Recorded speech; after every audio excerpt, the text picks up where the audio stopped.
point and quickly run check the compliance requirements at that level. Once they do that, then they make a comment to us.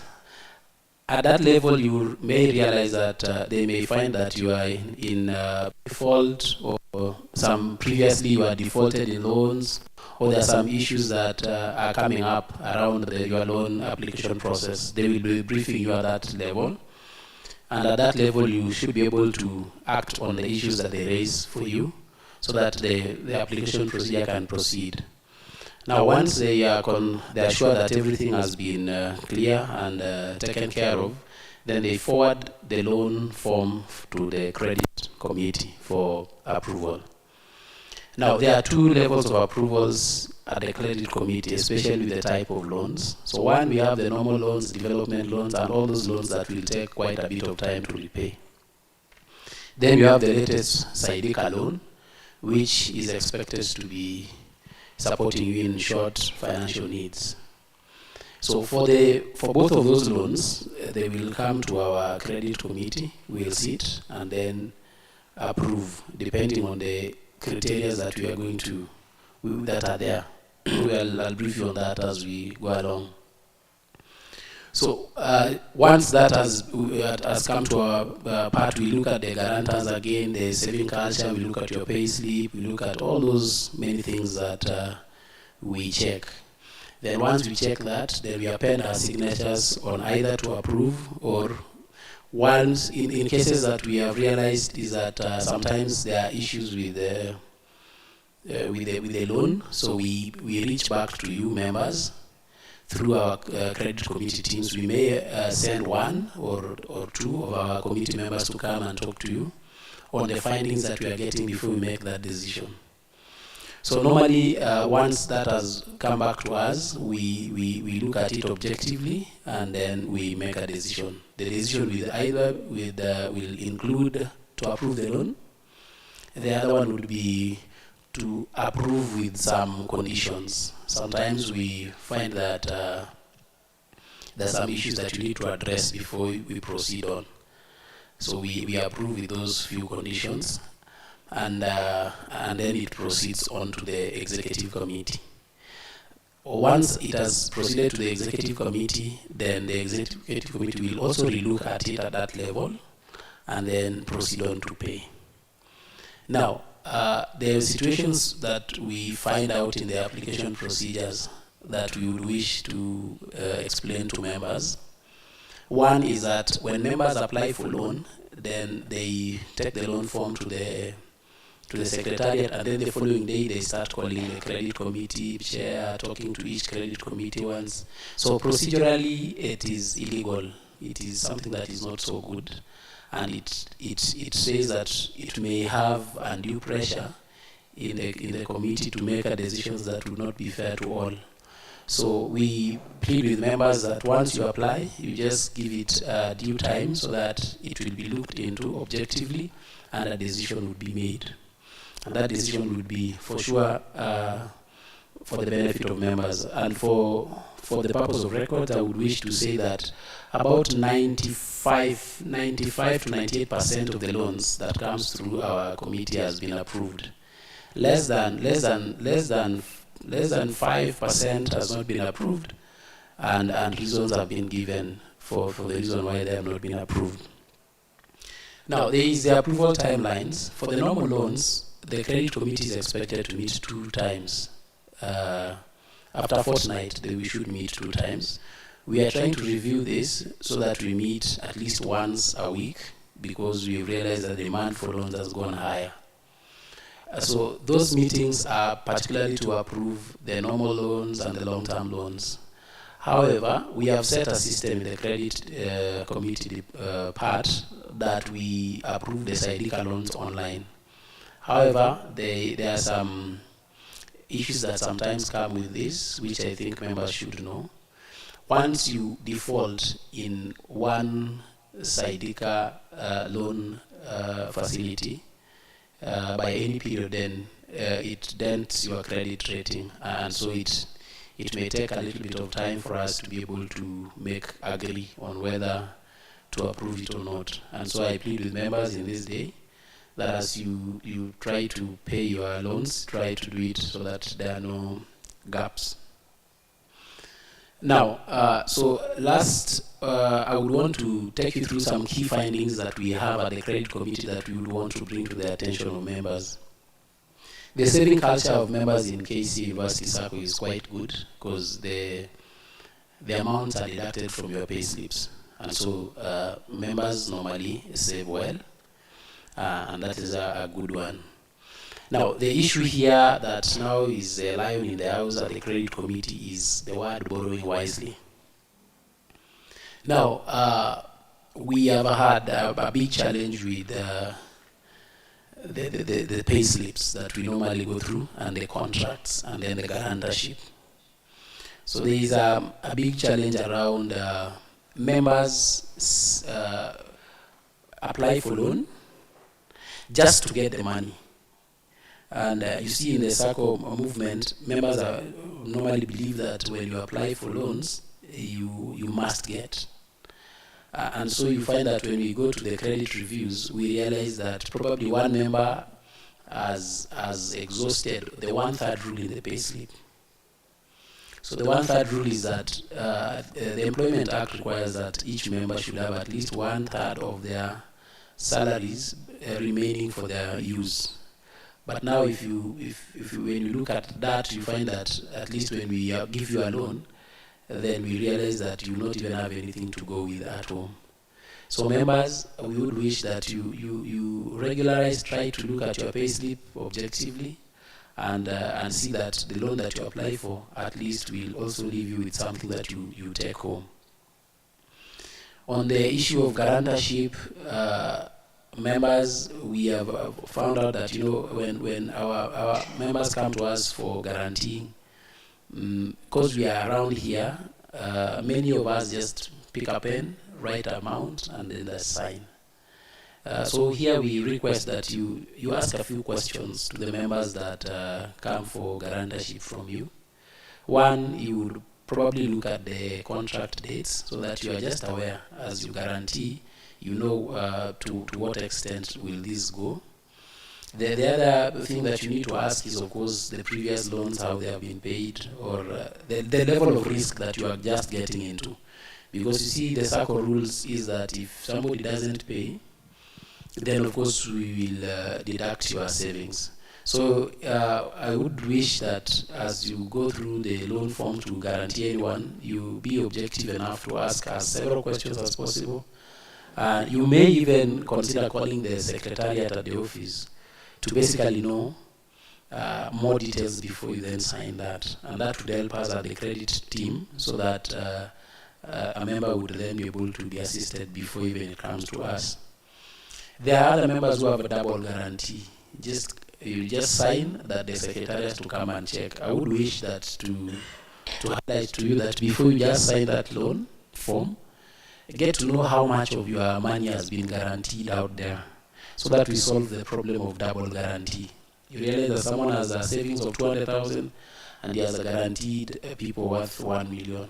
So that is double guarantee, and so it puts you into a situation where you cannot be able to progress when maybe 3 or 4 of your the people that you guarantee fail to pay.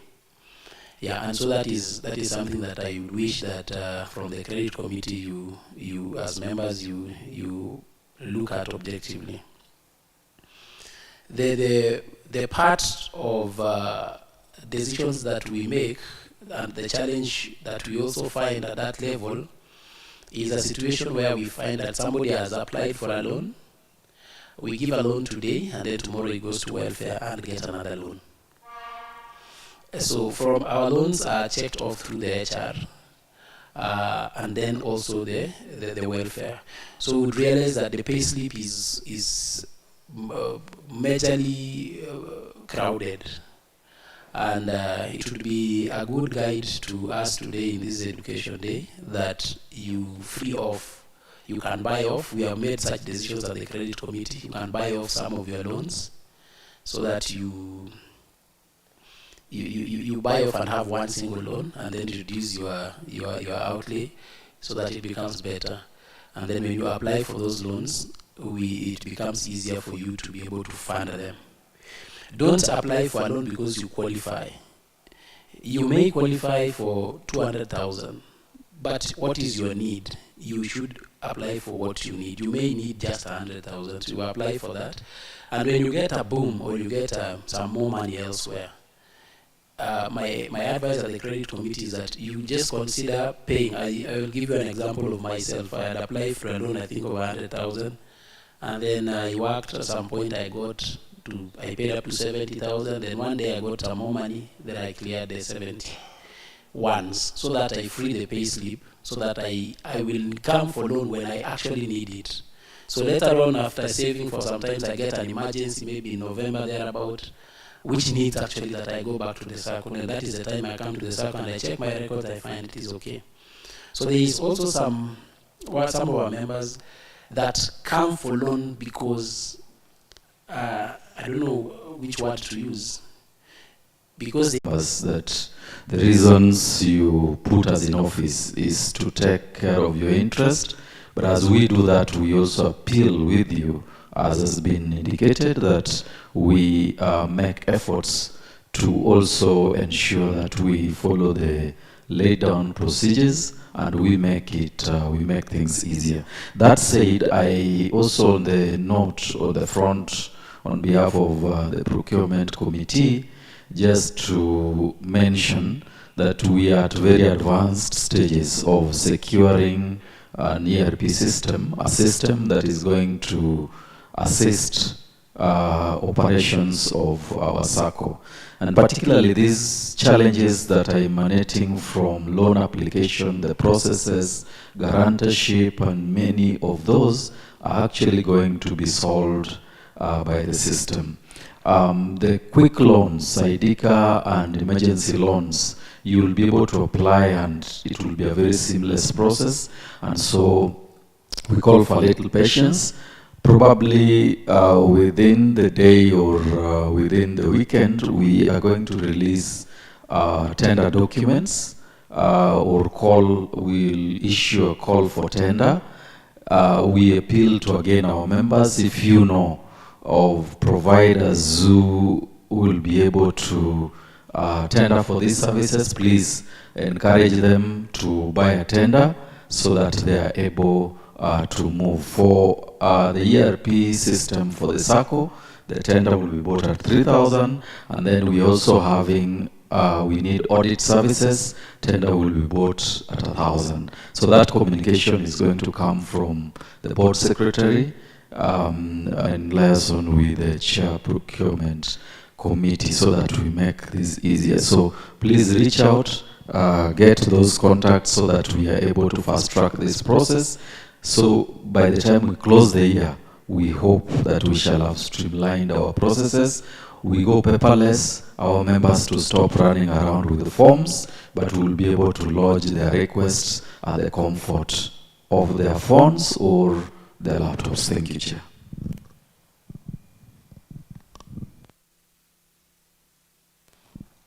Yeah, so thank you very much. So I take it back to our leader in this education, who is our national vice chairman, to walk us through the next program. Thank you. Thank you, CPA Groni and Rogers. That is now our credit committee who actually approves your loan. So I think you've gotten more information, and in case of anything, any queries or any comments, kindly chat so that they can be able to respond. Before I call the next presenter, we have our credit, our member from cooperative representative, Madam Roslyn. Kindly say hi. I've seen you join, Roslyn. Thank you, Vice. Good morning, everyone. My name is Roslyn Nyamache, the Sub-County Cooperative Officer in charge of Kasarani, and I'm happy to be in your midst. Thank you. Thank you. Roslyn will be speaking on to us later on. She'll be able also to educate our members on a few things. Thank you. We need to appreciate our credit committee. Maybe you can just clap from wherever you are. There are some something you can do just to appreciate their presentation. It is good for us to know all this because we don't want our members to be distressed when it comes to loans. We get money wisely, we borrow wisely, and also we save wisely. That is the slogan that we are in. So that anytime we need money, your payslip can allow you to do so. Thank you. I want to welcome CPA Faustin, and you know Faustin is one of us. We had to give a chance to our members from the Sacco, also to educators, which is a very good thing. So I welcome Faustin to do his presentation. And as he does his presentation, kindly you can chat. You have any questions. Yesterday you saw what is happening. Another bill is coming out, or it has been signed. What is our expectations? How are we supposed to save? What are we going to do? We can't run away, but there's something that we can be educated and see what to do. Therefore, welcome, Faustin. Feel free, educate our members. Thank you.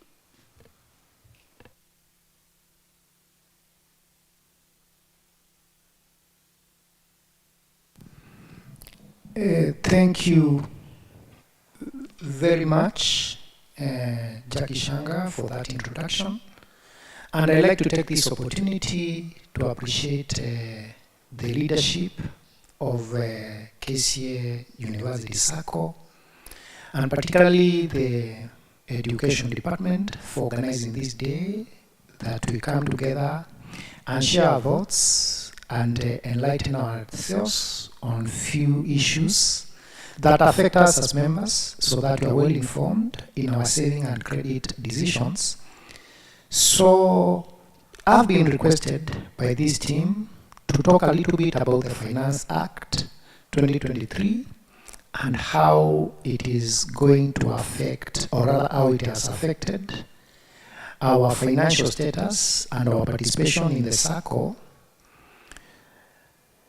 There's much that we know about Finance Act, and there's no year in the history of Kenya where we have debated and really talked about Finance Act. Every other year there's a Finance Act, but there's none that has been popular or infamous for that matter than the current one of 2023 because of the many changes that you have seen.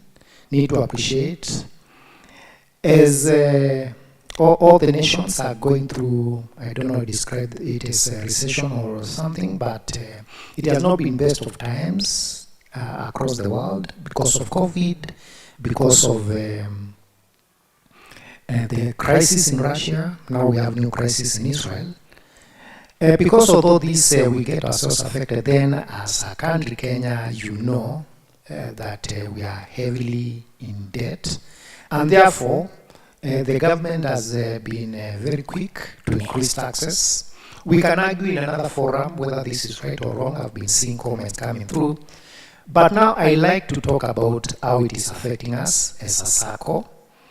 Now, I not talk about everything about the Finance Act because there's so much. We can take an entire day talking about it. I just talk about a few issues that now affect us. And you know, in this Finance Act, there are one or two things that are positive about it, and I like to share the first one. Members, you can also interact with us by way of questions as I share this, by way of the chat. Now, trying to move my slides. This is what I'll go through. What incentives has this Finance Act given us?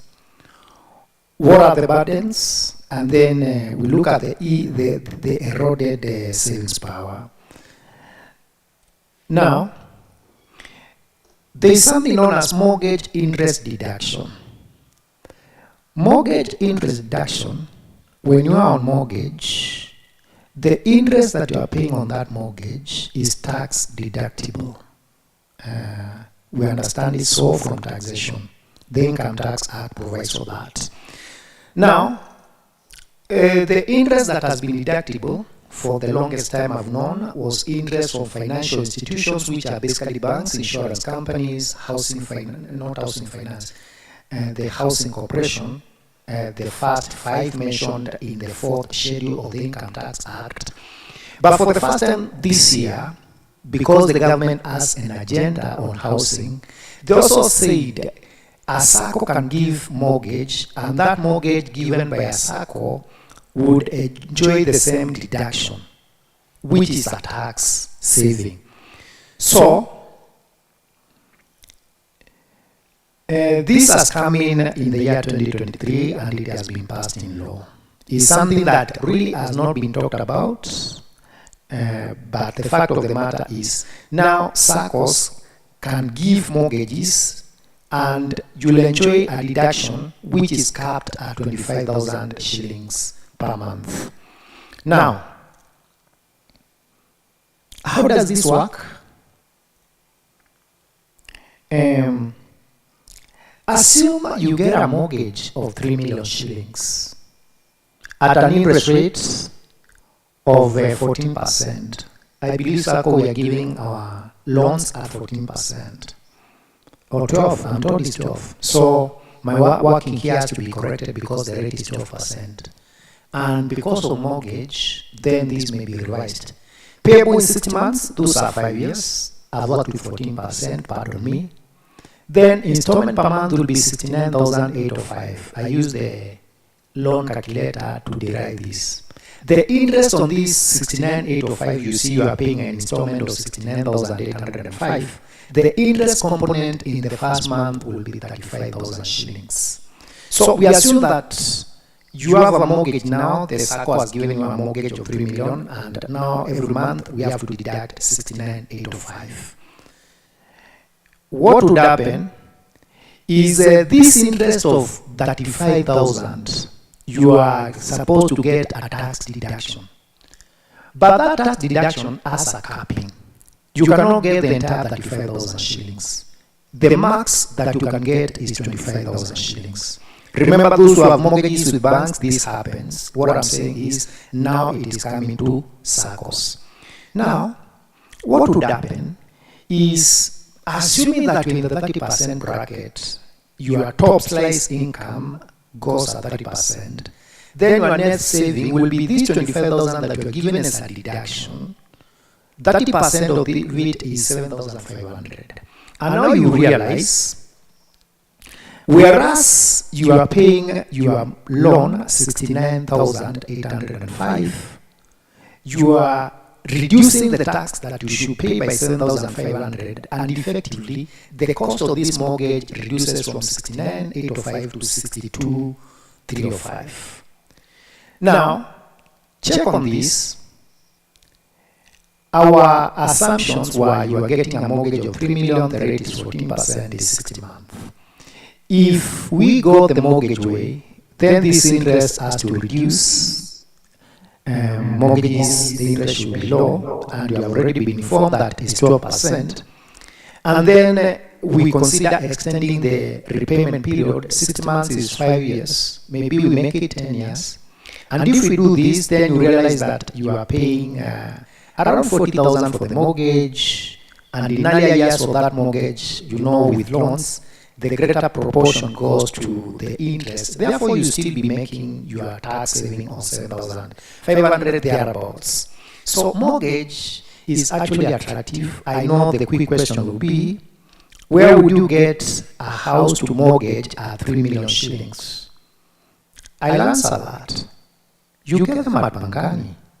Under Boma Yangu initiative by the government, this housing project, which has been there even under Uru's government, there were houses that were being sold at that range of 3 million you get a 3-bedroom house, 1.5 million you get 1-bedroom house. So, in as much as we criticize the government, let us give them a benefit of doubt. Let us assume that they deliver on this mandate of housing, and therefore there will be mass houses constructed and being sold to people out there. Therefore, it will mean that it is likely that there will be houses being sold for this range of 3 million or even less. You may get to a small apartment. Around the city, there is a lot that they'll be doing, and even those who are in Western Campus and so forth. So, we'll not dismiss it and say we cannot have mortgages of 3 million. With this housing that the government is proposing, then we say it will be a possibility. Therefore, my word to you is, can we align as a Sacco, because this has been extended to Saccos, and consider creating products that are actually mortgage in nature. Now that may take us time to build deposits, but that is a route that we may consider. I have this suggestion. I'm a futuristic person. There have been proposals of having a housing company. Maybe as a Sacco we should go that direction, so that there is a wing of the Sacco that is constructing houses, another company, then we come back and give you loans to buy those houses that we have constructed.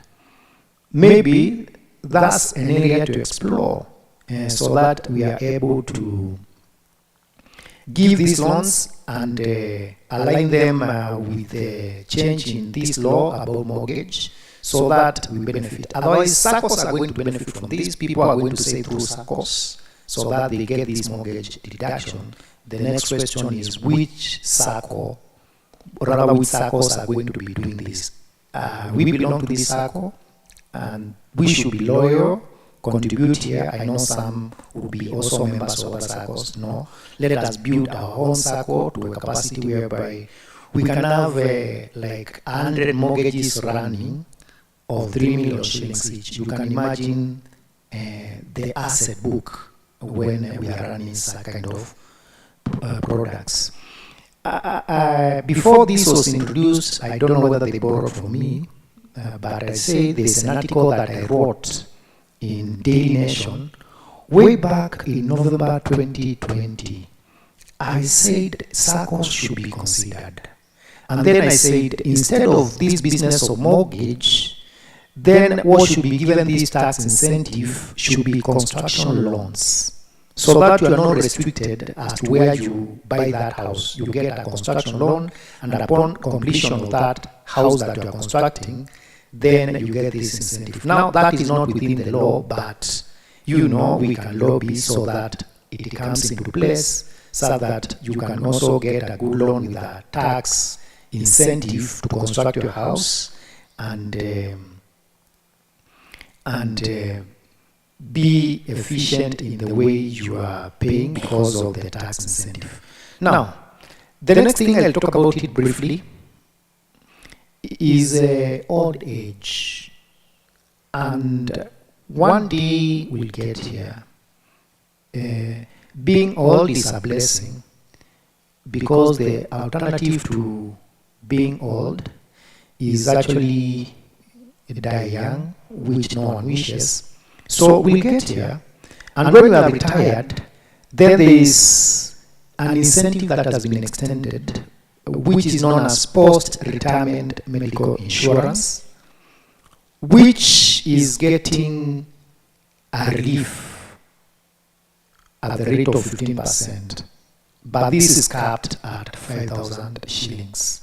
So again, while we're in active employment, we can start securing medical insurance. One day we'll get here and we not have the funds, and therefore we should start working. And when you contribute to this insurance scheme for your retirement medical benefit when you're retired, you'll get a 15% deduction. In other words, let's say you are contributing 10,000 shillings.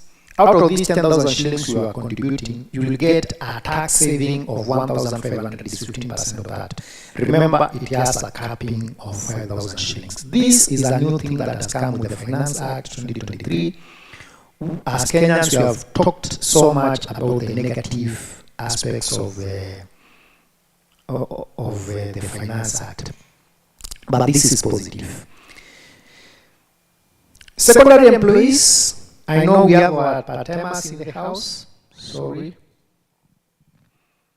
We have our part-timers in the house. Those who are working in other universities or government institutions, then they come here to part-time. you have been taxed at 35%, and the rather KRA has come to recognize that this really is not supported by any law, and I was very vocal on this matter. Remember another meeting that was organized by HR, I talked about this. That 35% rate has no backing in the law. Tax in Kenya is based on self-assessment. It is you as a taxpayer who decides how you should be taxed. And if you lie about it, then you should suffer the consequences of lying. But it is you to say, this is my income and these are the rates. And Kenya Revenue Authority has issued this. I share you with members. I've extracted this piece from a circular that is circulated, and you can see somewhere it has a stamp by KRA.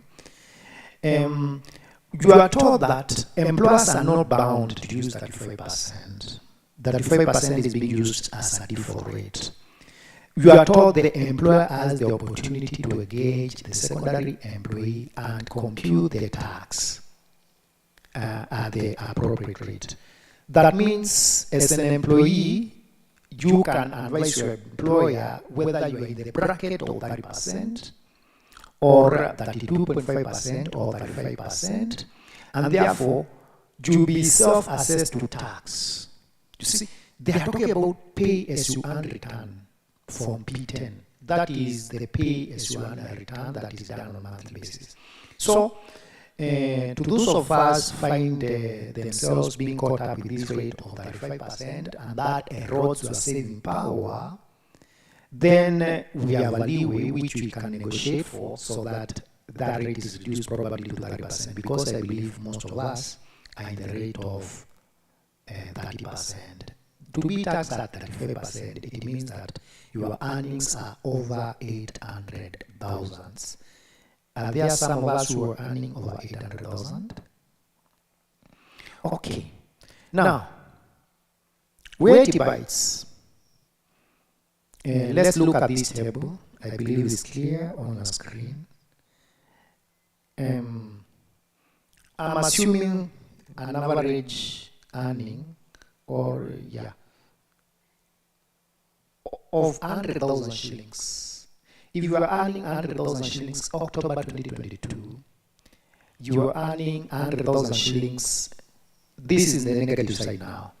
This month, you are expecting to be paid 100,000 shillings. If you are expecting to be paid 100,000 shillings in November 2023, rather, assuming your salary has not changed for this time, you know what? Your take home was 70,782.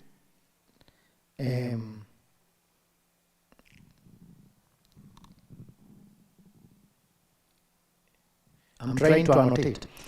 That was your take home last year.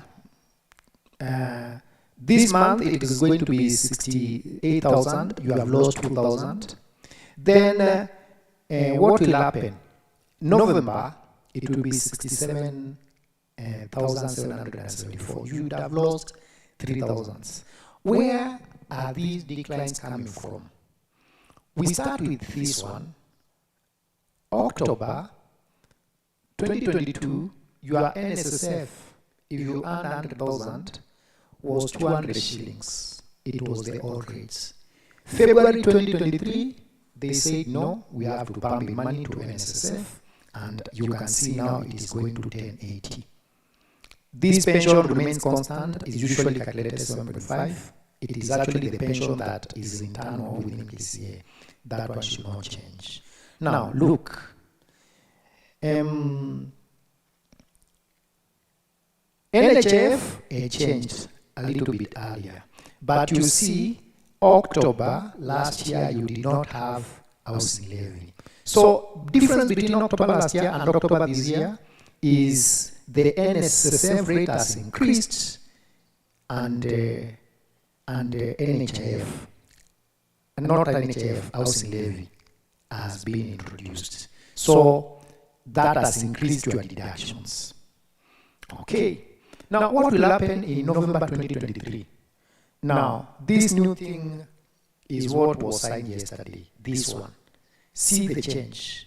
where you are contributing 1,700 to NHIF, now it is going to change and become 2.75% of your gross salary. So that 100,000, it will change to this.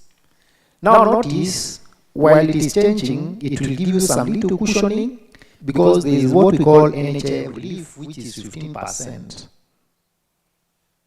So it was previously 255, but now it will increase a bit.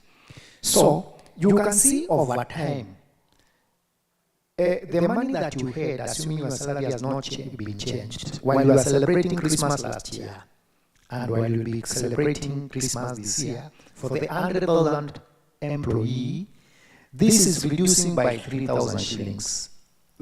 Actually around 900 and 3,000 shillings. That is what you are losing over time. So, this has happened. Let me talk about this 2750.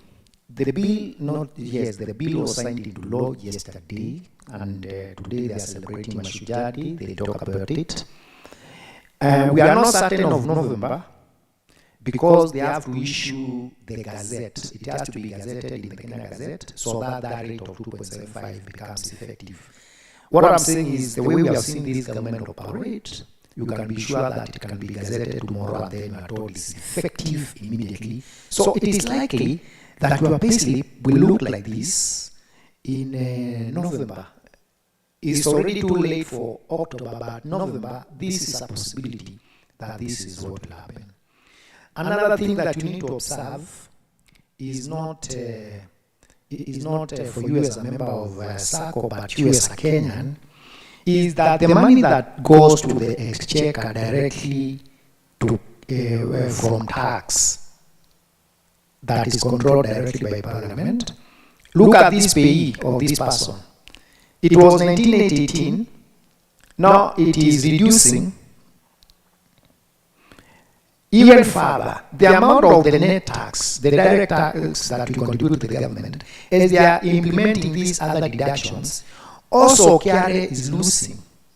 While NHF and NSSF are gaining and other housing levies are gaining, then we can see that there are some losses that actually Kcau expect that the government, or rather Kcau, will miss a little bit of their targets because of these deductions that have been introduced, because some of these deductions have some tax implication, have some tax savings tied to them.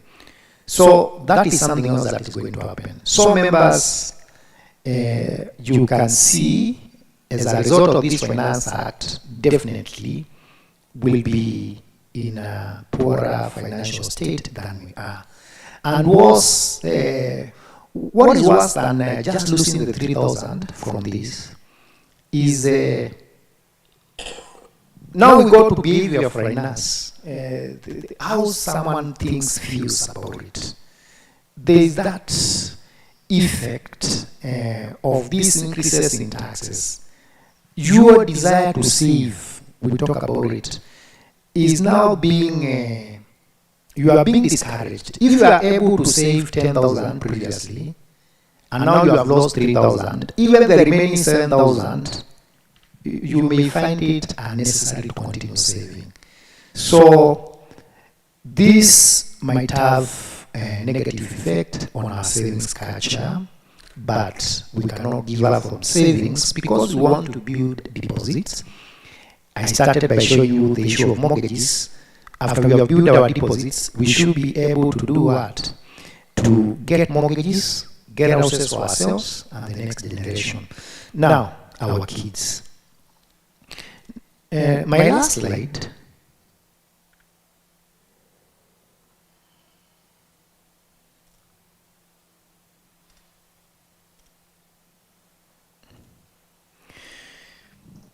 What is the way out? I'm just finishing. Force savings. Force yourself to save. In these hard economic times, force yourself to save. There are days when money will just accumulate in the account you spend for the month and then there's something left. Then you spend for the following month and that balance in the bank keeps on accumulating. This might not be possible with this deduction. So unless you force yourself to save and create that discipline, then you may not accumulate any savings with time. And remember, old age is catching up with everyone every other day. So this is effective through payroll. Please be running to HR office and to Sacco office to increase your savings. The other day, some of us were given what they are calling percentile. Yeah, some of us were given percentile. When you receive that percentile, you have to please adjust your saving. Increase it by 500, increase it by 1,000 because you have received 10,000 more. When you have, you can be increasing. I know there are some semesters that are more paid than others. In those semesters, try to increase as the income increases. Let the consumption not increase. Force the saving and force it through payroll directly to Sacco. Next thing is, I would urge you to consolidate your savings and consolidate them through Sacco. I know some of us are saving through chamas and other informal schemes, but I say that our Sacco is sound. We are under regulation by government. We have a very sound leadership in this Sacco. We have never lost money as you have in your chamas. So I would encourage you to save more. If you are in like 5 saving schemes, you save 1,000 in the Sacco, you save 2,000 in your chama, and in another chama in your village, and another one in your church. Remember, most of these other savings might not give you the benefit of borrowing. But when you save through the Sacco, it is building your borrowing capacity. So think of consolidating your savings and bring them to the Sacco. I know with chamas and those welfare associations, there is the social capital you are building. I cannot advise you that you abandon them completely, but just think through what are the benefits there and what are the benefits in the Sacco. The greatest benefit to the Sacco is we give an attractive dividend. We also allow the deposits that you have built over time to be your capacity to borrow. So it makes sense for us to build our deposits through these savings in the Sacco. Then consolidate your borrowings towards the Sacco. I know some have borrowed from banks and also Sacco and other borrowings. If you could work a way whereby you bring all your borrowings to the Sacco, because Saccos guarantee a fixed rate. I know banks are going to revise. And out there, it is becoming attractive to the Sacco to borrow, not to the Sacco, to banks to lend to the government because the government has an appetite for borrowing. So if the government is borrowing and is able to borrow at 15%, and you had your loan at 15%, then you become like a burden because you have a high likelihood of defaulting. So they charge you a premium and they tell you we are increasing your rate from 15% to 20%. Saccos never do this. For that reason, it's a good argument to tell you to move your borrowings from wherever they are and bring them to Sacco. Then when you come to the Sacco, I believe the terms are favorable. We can negotiate for longer repayment terms. If your loan is remaining with like 2 years to clear, then there is a way of reorganizing that loan, secondary loan or something, so that it can be extended to a longer period and reduce the amount that is that you are paying. When you reduce the amount that you are paying, you'll be able to cope with these high taxes that have been introduced. And with that, I'd like to say thank you, members, for giving me your time, and I hope my presentation will shape our future saving and borrowing habits. Thank you very much. Wow, that was great. And we have really learned. Members, you have questions, kindly chat. We'll have a session for questions and answers. And every day we are learning. And learning does not have age limit. We have learned a lot. Are we saving? Or we are just enjoying life in the city? Kindly start saving. I have also learned that we have to tighten our belts because more laws are being passed, more deductions are coming out. What are we going to do? We just have to tighten our belts. And in case you have many other loans, consolidate them. Have one loan, free your pay slip so that you can have, in case you have an emergency, you can always borrow.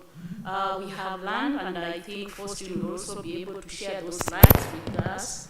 Then we can share with our members. It is always good to have our very own to do presentation to us. So I think you have also listened. You picked one or two things from that particular presentation, and we are good to go. As we said, time today, we want to wind up very early so that we embark on other businesses. Thank you, Faustin, for coming in and educating us. Faustin is in the School of Institute. Always visit him, get to know more information on taxation, and he can even advise you further. So kindly feel free and interact with him during lunchtime, tea time, or even in his office. He's always there for us. Thank you very much, CPA Faustin. So in the midst, we have our very own Mark Red, who is also going to talk and add more information on what actually Faustin has talked about. But now here, he wants to come to our personal level. As individuals, even in our homes, you have 20,000 in a month. You can still save and finish a month with that particular money, which is now personal financial management. Just listen, take some notes, then we can act after this. Thank you and welcome CPA Margaret Ochieng to present to us. Welcome, Margaret. Thank you very much, Shanga, for the opportunity that you have granted to me. I think I want to take this earliest opportunity to appreciate the Sacco for giving me this chance to talk to our own members on the matter of personal financial management. I want to appreciate in advance that, when you are talking to people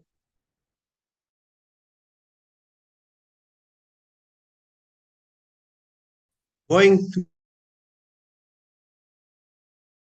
exposed to the same opportunities, sometimes it may become tricky. And I want to anchor my small presentation on the issue of personal financial management on a verse in the Bible. So maybe if you can allow me to share my screen. Yes, my presentation is on prudent personal financial management. And since all the people who are in this meeting today are people who are above 18, these are citizens who are economically productive, somehow there is a way you do your own personal financial management. There's a verse in the Bible that gives me strength to still go ahead and share with you some little insights here and there, so that from this presentation, even though a number of things that I would want to allude to, maybe things that you're already doing in one way or another, there will be one line that you can pick that can make a difference in how you organize yourself in the frontier of finances. So in the book of 2 Peter chapter 1, verse 12, it says, "Therefore, I will always remind you about these things, even though you already know them and are standing firm in the truth you have been taught." So some of these things that I'm going to cover with you on the issue of personal financial management are things that you probably are interacting with, or at least some component of the same on a regular basis. But that does not dampen my spirit at all from sharing, because I know it may not be all of us who are already living it. It could be some of us living some of it, some of us living all of it. There could still be a few things here and there that can add value to yourself. Yeah, so I have identified a few points here that I'm calling pillars of prudent financial management. And I want to say that, we go through some of these things and we never really take time to challenge ourselves, ask ourselves if we are really doing it right. Sometimes, just by mere passage of time, when a year starts and a year ends, in between you have gone through a lot of issues financially, but the year has ended all the same. So then you really don't see the need to probably organize yourself and do things differently. So I would want us to look at briefly on the issue of budgeting, just a few points here and there, emergency planning or contingency planning, so to speak, debt management, saving and investment, retirement planning, tax planning, and just regular review. So creating a budget to track income and expenses is essential because it helps you allocate money for critical activities in your life. You allocate money for your savings. You allocate money for discretionary spending. When you budget, you will be able to identify things that you have to do financially, like paying school fees. A lot of times, those are not things that you can compromise much, because once you have kids who are in school at whichever level, then it is almost a commitment that every 3 to 4 months, you must make certain payments. And it's not something that you'd consider so discretionary because the fee has been set, as a matter of fact, by the various schools or colleges that you have taken your kids to. So when you put that on paper and say that I know I have these 4 or 5 kids in primary school, in secondary school, in college, university, etc., and in this space of time of 12 months, I'm going to have to deal with a payment of, say, 100,000. Now, looking at my income from the net that I am able to get every month for the 12 months, how do I split this income between my domestic budget and still be able to secure that 100,000 that I need to make payment for school fees for my children? Budgeting will help you be able to figure out that in advance before the year begins, so that if there's ever going to be need to plug in through some little borrowing here and there, then you already know in advance that, yes, the money that I have can sustain me, but for me to be adequately able to pay my school fees, I will need to borrow some 30,000 to top up so that I'm able to secure the 100,000 required. So you cannot operate well or prudently from a financial management perspective without putting this down on paper somewhere or record it somewhere, go through it so that you plan yourself in advance to avoid a lot of hiccups during the year as the days unfold.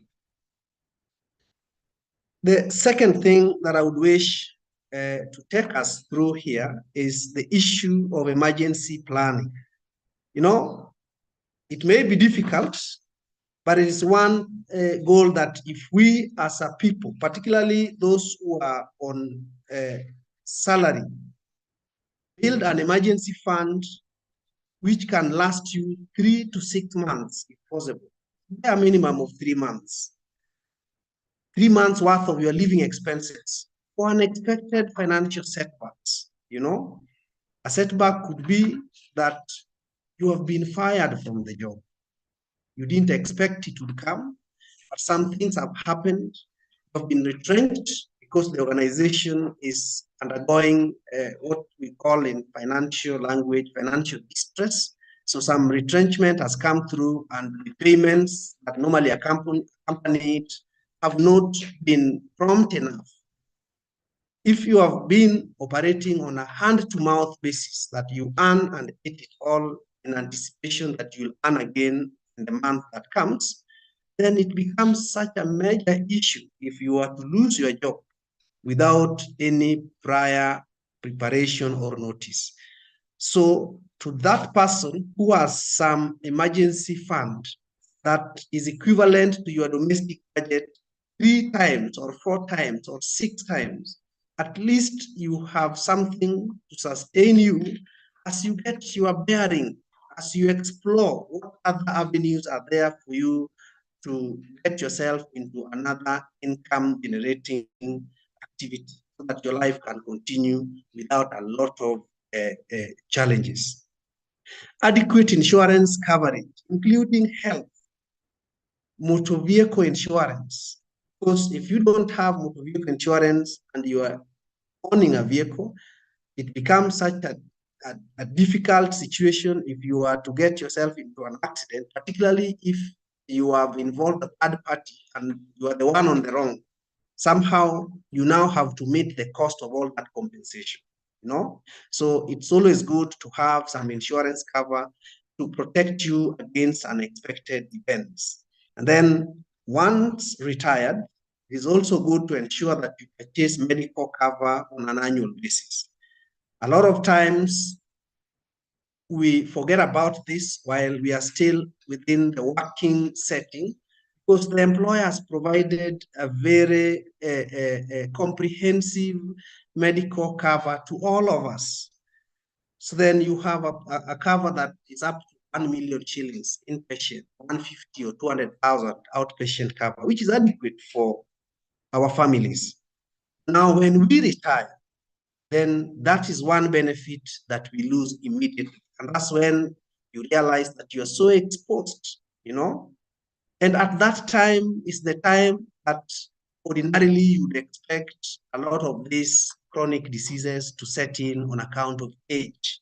And so it would be very prudent that when we are in retirement, we continue to purchase, even from our own resources. Now that we are outside of the precincts of medical cover offered by the employer, we can still have a way of having some medical cover for ourselves so that we don't have to deal with very expensive medical care costs on a cash basis. That way, you'll have been able to avoid a lot of stress in retirement time. The next thing I would want to share with you is on debt management. I say here that for individual growth, debt is a must. I met a friend, actually one time a colleague of mine in Kcau University we were lecturing with, though he left. And he said he will never ever take a bank loan, he will never take any kind of loan because his dad died because of loans. His dad got diabetes and high blood pressure because of loans and all that. So he said never really ever consider a loan as a way of accumulating wealth or assembling some assets.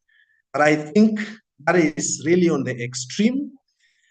Even from the theories of finance, we know that a business is able to acquire more value when it gets a bit of debt as part of its capital. At an individual level also, That is really very key for you to speed up the pace at which you are able to acquire assets and do things generally for your welfare. However, it's good to be cautious about a few things. One, excessive debt is very dangerous. You know, we are living in the era of mobile loans. We have a number of these platforms that enable you to just borrow money. Like there is Mshwari, there is Fuliza, there is KCB M-Pesa. All those loan apps sometimes give you a false sense of security in terms of being able to access financing. And before you realize it, you have gone beyond the one-third safeguard that the government has put as a law on our payslips, because now these are loans that you are taking outside of your employment arrangement. And that may make you get yourself into a very bad debt situation. So, colleagues, it's good to really be very careful as you borrow. Please borrow within reasonable limits. And then there is also the issue of borrowing very expensively. You know, if you borrow very expensively, then you are stripping your resources. You are exhausting your cash resources very fast in a bid to make payments of those very expensive loans. And I can just allude to what my other colleague Faustin has just said. Bank loans are very expensive. They are never certain. They keep revising these rates, interest rates, every so oftenly. But now, if you take a Sacco loan, for instance, with an interest rate of 12%, you enjoy some element of what I would call certainty in terms of the interest rates, and it is manageable. So if you are to weigh the options between taking a bank loan and taking a Sacco loan, then obviously you are a lot safer with a Sacco loan compared to a bank loan. The same will apply to some of those loans that guys get on these mobile apps. They are very expensive. So if you can avoid them, please, those are loans that you would want to avoid so much because they're very expensive and you will erode your reserves. Then debts that do not increase income streams. You know, you could have taken a loan to put up some property that is generating some rent at the end of the month. That will lessen the pressure that you have to deal with during the time you're repaying the loan. But if you have taken a loan to buy household items, you have bought a microwave, you have bought a fridge, you have bought a car, you have used the loan to finance some holiday expenditure, some domestic budget, etc., then it's very dangerous. Even if you are to do that, because sometimes circumstances may push you to have to do it that way, you have to exercise that with a lot of caution, because those are loans that are really very difficult to pay because they do not come with the income streams all at all. But if it's a loan to buy a matatu or to buy a tuk-tuk or to buy a motorbike, at least you'll be getting from a motorbike some 300 shillings every day. It will lessen the kind of pinch that you have to experience during the entire time you're servicing that loan. Very important. So how to navigate your way out of a bad debt situation? Sometimes you find yourself out of a series of decisions that you have made, borrowing decisions, that you are almost grinding to a gridlock. How then do you deal with that as an individual?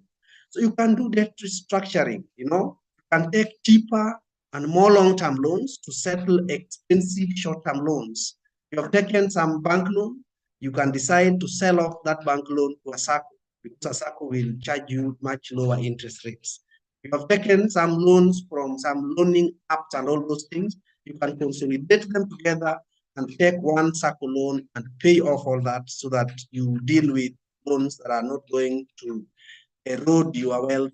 So taking a Sacco loan to pay off a bank loan comes with the advantage of stability of interest rates, and also the interest rates themselves are considerably lower compared to the bank loan. Remember, we had the capping of the interest rate But that was lifted. That bit of the law was repealed just the other day. So today I can tell you without fear that in the next couple of years, we are going to go back to those very high interest regime era that we had before 2016. We're going to experience very expensive loans coming from commercial banks. So I would advise that as members of this Sacco, you can increase your savings more and more in our Sacco so that we are able to access financing at rates that are going to be helpful in our quest to develop ourselves and continue to build more and more assets for the future. Then there is also adjusting our recurrent expenditure, operational expenses. Trim down your weekend budgets on yourself and family outings, for instance.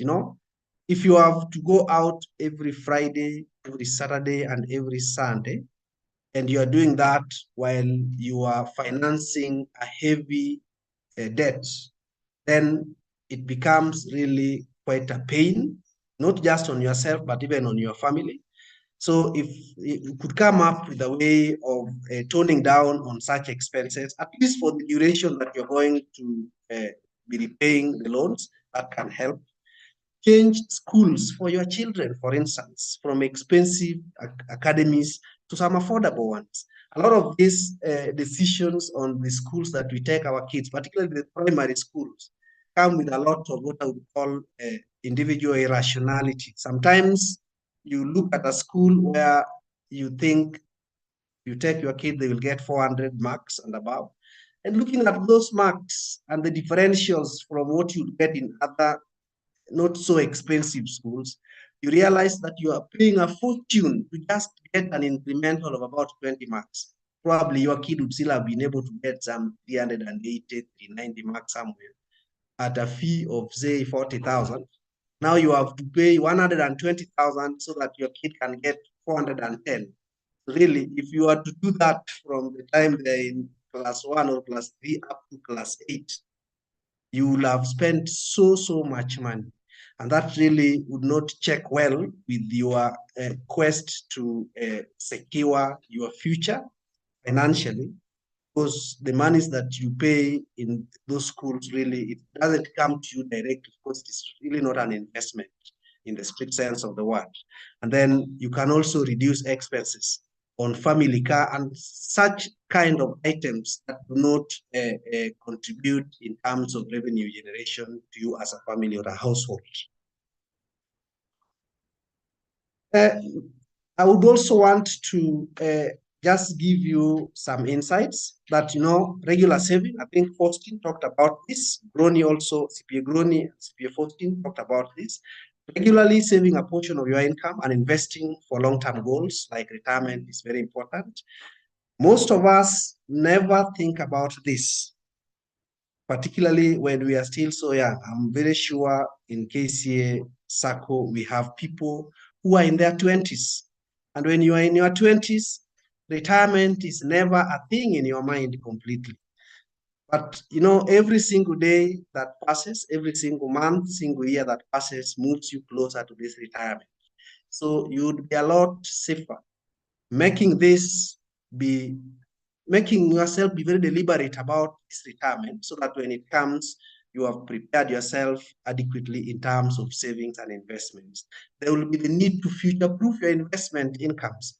So on this, I would say that even having your monies in SACCOs alone is not enough, because monies in SACCOs in terms of deposit is not protected from inflation. There is no inflation a cushion on monies that you have saved in a Sacco or a bank deposit somewhere. But if you have put it in investments that generate income, if you have put it in property, then those properties and their valuation will change based on inflation. So somehow you will have been able to future-proof your future incomes from the effects of inflation and any other thing that would threaten to erode the value of your savings. So very important, colleagues, these are things that are not very easy to do, but small baby steps here and there from time to time will make a difference when that retirement time comes. Then retirement planning. In the last talk that we had from the HR that had organized for us to have a meeting with our pension providers, they talked about additional voluntary contributions. That is something you can pursue to increase the amount that you are putting into savings that will help you in the future.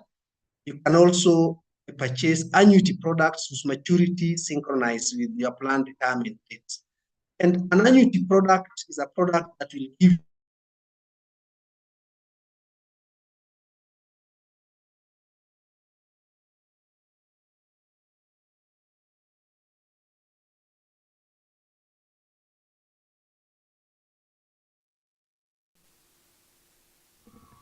It seems we've lost Margaret. Seems we've lost Margaret. Seems we've lost Margaret.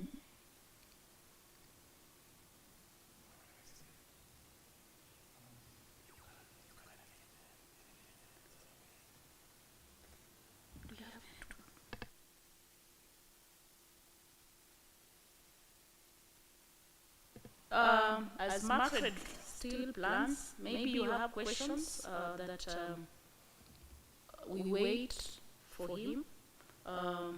Can you ask questions, members, as Margaret connects back? If you have any question, just chat so that our members here can be able to answer them. As we wait for Margaret to reconnect, just chat.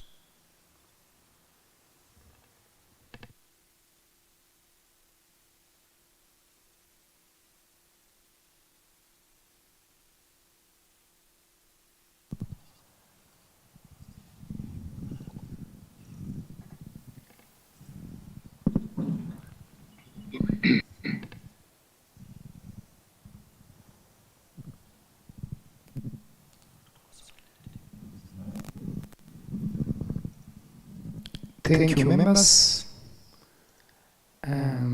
I've just talked to CPA Margaret Ocheng. He has a small network challenge. He's trying to reconnect. He'll be back. But in the meantime, maybe I take this opportunity to respond to a question that was raised after my presentation. And then we can receive one or two questions in the due course. They talked about the issue of consolidating your loans with Saccos. And what I meant by this is you can take a major loan, a big loan with the Sacco, if you have that paying capacity, and use that loan to pay off the other loan that is expensive with banks. And that is basically how it can work. It is just a local arrangement, just by yourself, whereby you realize you have a loan, maybe a loan of 500,000 with the bank, and you have capacity to borrow $1 million from the Sacco, and all you need is just $500,000. So what you do is get $1 million from the Sacco, go pay $500,000 that you have with the bank, and use this remaining amount to do your projects and so forth.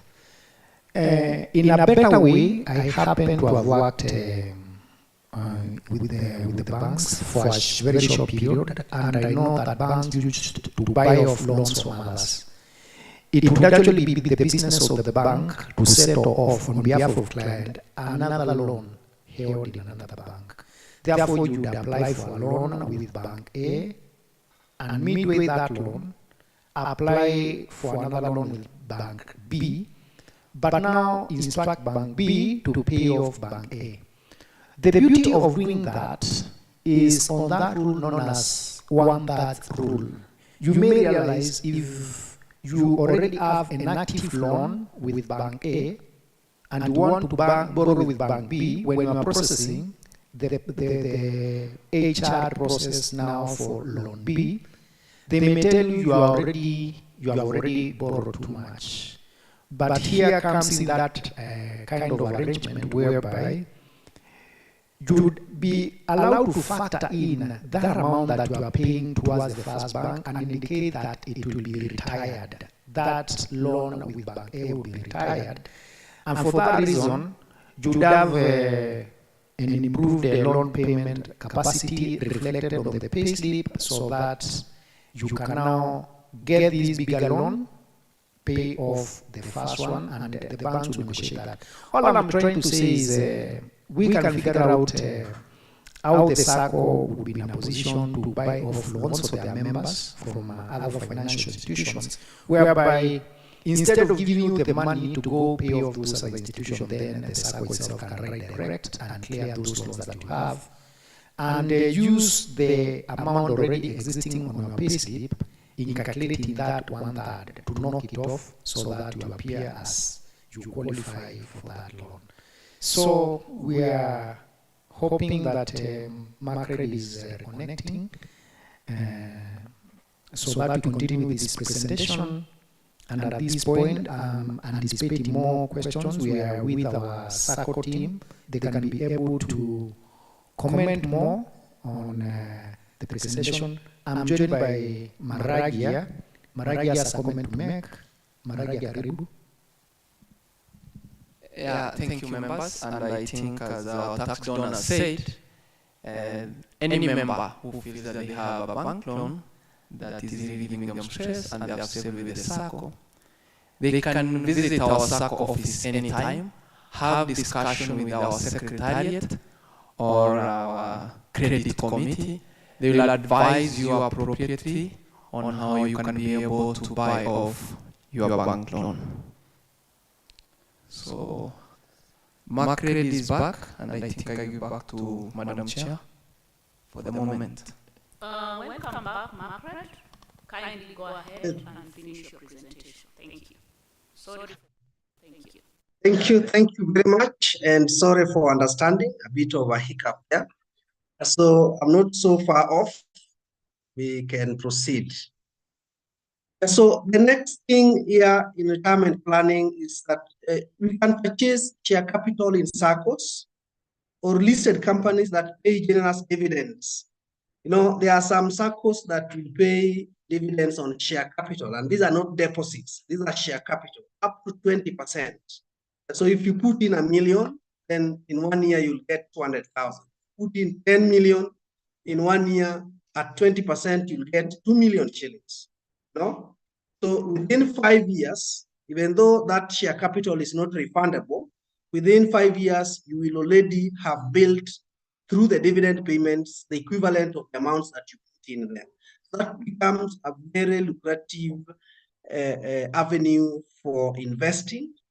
I would also be interested in seeing what our Sacco would do in this frontier, if they can also introduce some attractive dividend packages for share capital, not deposits, so that members and many people open up this for many people from outside to join our Sacco and bring in a lot of money, so that we are able to save and get some very good return on our savings. Then invest in real estate for salary substitution on retirement.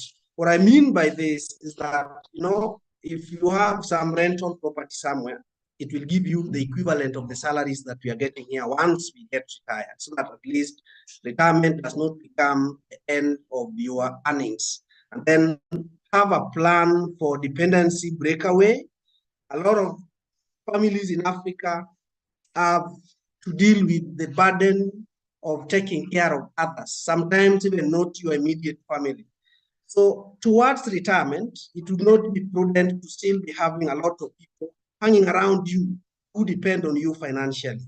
So as you approach retirement, because I know there are members of this Sacco who are headed towards retirement, myself included, it's always good to find a plan to break away, have a breakaway plan for the people who have to depend on you financially, so that now you can reduce that burden as you head towards your retirement. And next is on tax planning.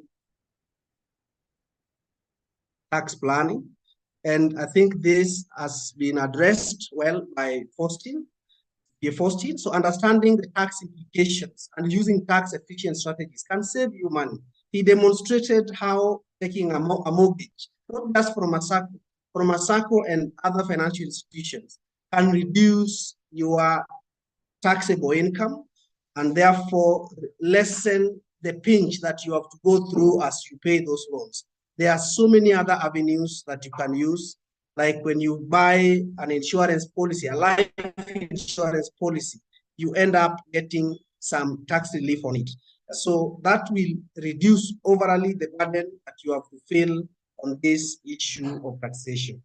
Then lastly is regular review. So periodically assess and adjust your financial plan to accommodate changing circumstances, such as review of part-time teaching load. In Kcau University, we have had quite some reviews in the last few years that has actually thrown a lot of guys off balance because of what we would have preferred from the early days.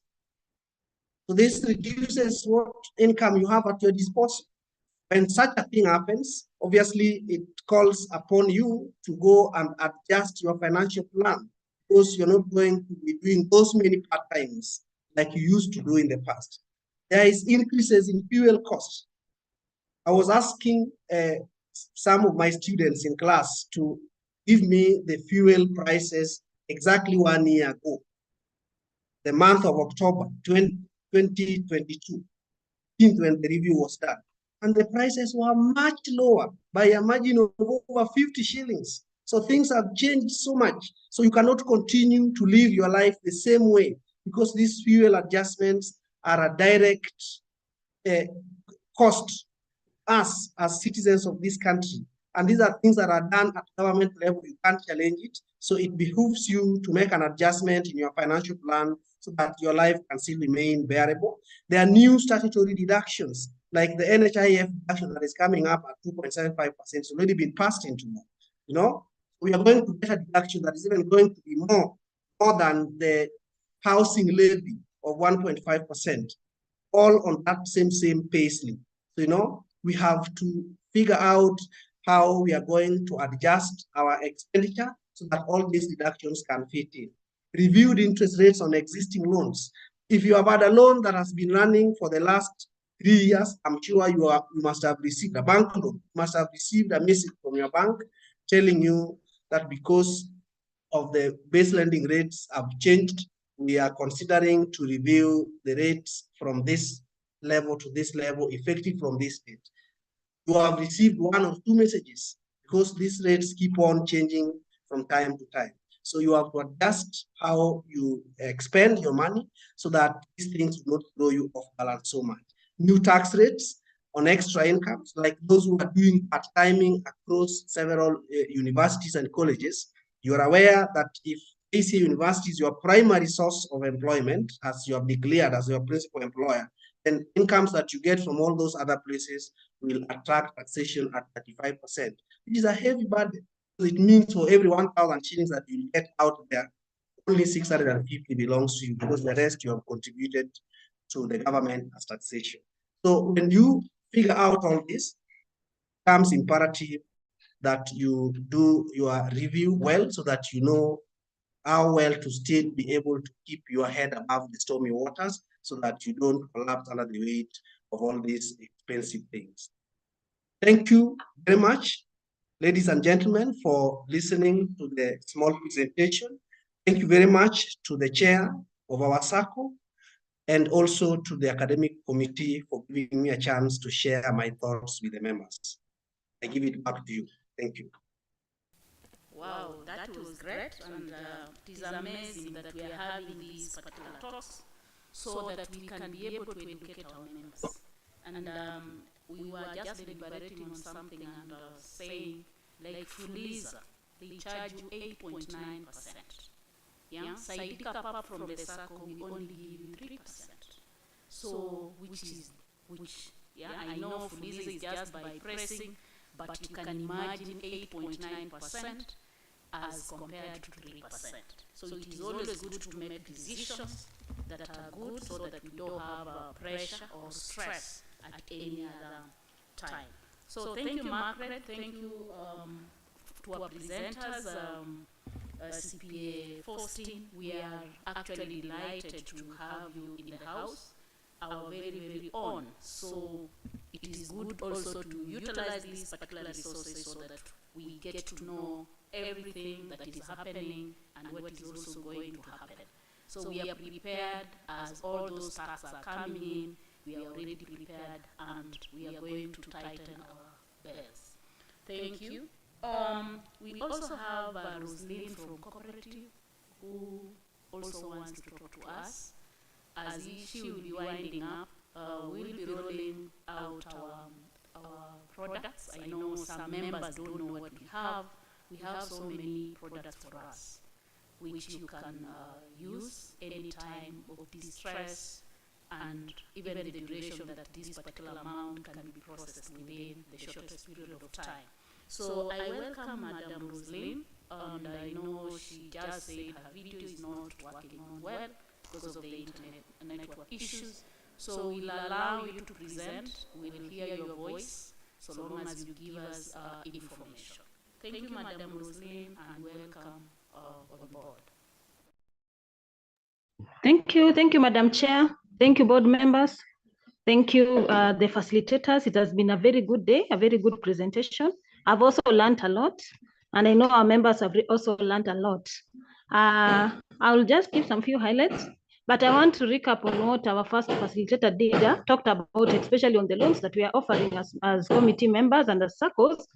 There is one loan that is very crucial for our members. That one is the top-up loan, top-up stroke refinancing loan. This is a loan that we usually give our members upon paying at least 2/3 of the normal loan that one took. So I'd really insist that our members, when they have a project that they are doing and they are short of some funds, they can come to the society for a top-up loan. As long as they have paid 2/3 of the existing loan, and they'll only be charged a one-off 5% on the remaining amount, on the remaining balance, so that your project does not stop, so that you continuously do what you want to do and finish. I saw, Madam Chair, on your loans, and I saw you have many types of loans. I would still insist that you also have one like that. So on the issue of the loans, I also want to recap on the issue of guarantorship. We also have an issue with guarantorship as the cooperative movement through the Sacco movement. And one of the issues that we are having a challenge on is the issue of types of guarantorship, which most of our members do not know. We have two types of guarantorship. One, we call it self-guarantorship, where a member can be entitled to get a loan and self-guarantee himself or herself, as long as you'll only be entitled to get 80% of what you have saved. And number two, when servicing that loan, you will not be given any other loan, neither will you be allowed to guarantee any other person a loan. So that is self-guarantorship for members, so that if you don't have a guarantor and you have a lot of deposit and you have not guaranteed anybody a loan, you can come to the Sacco and they can do for you a self-guarantorship. Number two, we have the collective guarantorship, where we are saying that somebody can get more than 1 or 2 times what one has saved. We are also saying that one is okay for the Sacco. That is what most of our Sacco members are doing. They are doing collective guarantorship. So we have rights of guarantors, that most of our guarantors, when you guarantee somebody a loan, it simply means that you're taking an oath with that person, that in case that person does not pay a loan, you're entitled to pay that loan. So you have a right as a guarantor when you've guaranteed somebody a loan.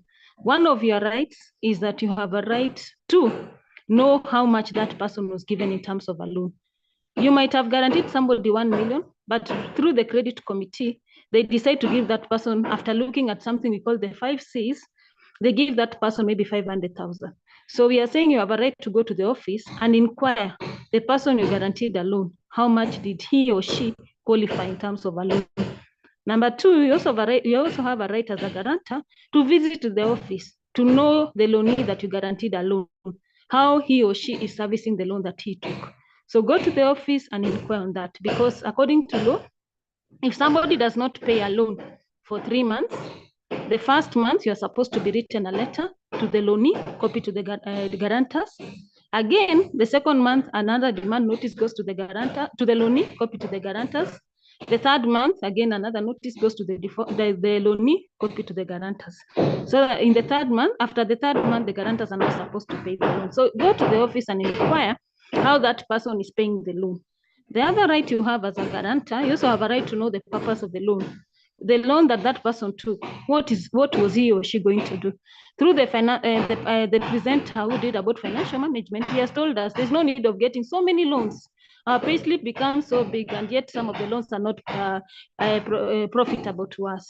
So it is important for you as a guarantor, when you're guaranteeing somebody a loan, that person you should also advise him on the purpose of the loan. Get to know what he's going to do with the loan. The other one, you also have a right to know when a person takes a top-up loan or an alternative loan, meaning that if you didn't guarantee me the second loan, you guaranteed me the first loan. If I take another alternative loan, then the guarantorship ends with the first loan. So you have a right to know when somebody takes an alternative loan. Number 5, again, you also have a right to know when somebody's savings are equal to the loan, meaning that if my savings are equal to the loan, as a guarantor, I'll not be entitled to pay any loan, even if that person defaults.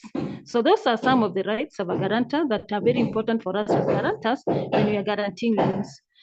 We also have something we call cessation of guarantorship. When does guarantorship end? For the sake of the board, the guarantorship ends, number 1, upon death of a member. If a member dies today, the guarantorship ends. We have situations where some board members, because of a person not paying his loan well and the insurance has not cleared that person, they end up deducting from the dead person. That is wrong. According to law, again, when somebody dies, whether the insurance pays the loan or not pays the loan, the guarantors are not supposed to pay for somebody who has died. The insurance pays for that. So as a guarantor, your guarantorship ends upon death of a member. Number 2, your guarantorship again ends upon incapacitation. If somebody is incapacitated, guarantorship ends. The insurance will pay. Number 3, guarantorship again ends when somebody's savings are equal to his loan. Guarantorship ends. Number 4, guarantorship again ends when somebody has taken an alternative loan. If today I come to the society and the Sacco gives me an additional loan from what I had gotten, then my guarantorship again ends if I didn't guarantee the second loan. The other one, guarantorship again ends when somebody has become insane. If somebody has become insane, guarantorship ends. You are required as a board not to deduct the guarantors, but you'll be entitled to, when you're declaring dividends, because the insurance will not pay. When declaring dividends or rebates, then that's the time you'll deduct from that, or you'll deduct the money that person had. Lastly, guarantorship again ends when somebody has been declared bankrupt. Guarantorship ends. So I talked about the 5 C's that the committee checks when somebody is being given a loan. The first C, for the sake of the members, is that the committee looks at your character. We have been told about the finance bill that is coming, the Finance Act that has already been signed. We'll be having a lot of challenges, and this goes to the board. We'll have most of our members being done loan restructuring, because with the deductions that are happening, it means some of the members will be required to increase the period of payment, simply because the defaulting rate will be a bit high. So in line with that, as the committee will be giving loans, I would really insist that we also look at the character of that person. Number 2, we look at the capacity, that is the ability to pay. As we've been told, somebody has to go home with a third of the salary. So we'll be able to, with the new act, the housing levy, the other tax that are there, it means a third, most of the third of our members will be lower than the take home. So again, we look at the capacity. Number 3, we'll also look at the condition. In terms of condition, we will look at what most of the economy is now. We have a lot of inflation that is happening there. We have a lot of taxation. We are being affected politically, economically, socially, technologically, ecologically, and legally. So again, we'll have to look at all those when we are giving loans to our members. The other one, we'll also look at the capital that we have in the Sacco, because the money that you have in the Sacco will determine how much loans you're going to give up. Finally, we look at the collaterals. the collaterals that we have outside there. As a Sacco, most of our members have saved a lot of money, but because of our salary, we cannot be able to get bigger loans. So we've come up with collaterals that some of our members can be able to avail when being issued loans. Like now we have the title deed, where a member, if he has a piece of land somewhere in his own name and within a municipality, he can apply a loan through the title deed. But the conditions are that the cost of valuation of that land will be catered by the member getting the loan.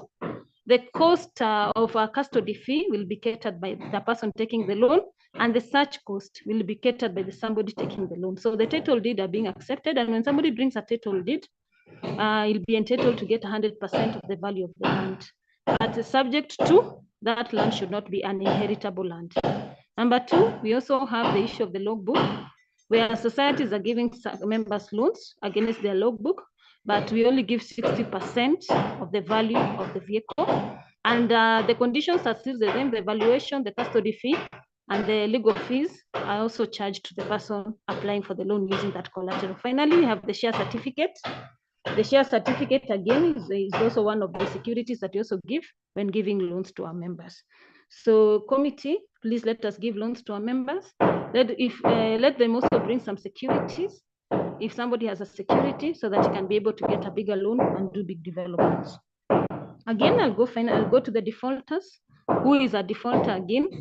A defaulter, there are two categories of defaulters. The first category we have is what we call a defaulter who does not pay anything. That is a loan defaulter. Then we have somebody who is paying, but is paying minimum. Again, that is a defaulter. So the conditions are still the same, that person will also be entitled to get the 3 months notice, and then the guarantors will be able to pay after the 3rd month. The only condition that is there when guarantors are paying the loan, after the offsetting has been done between the savings and the loan, the guarantors are not supposed to pay interest when paying for a defaulter. They only pay the principal, but not the interest. Then we have remedies. We follow with remedies to recover money paid by guarantors.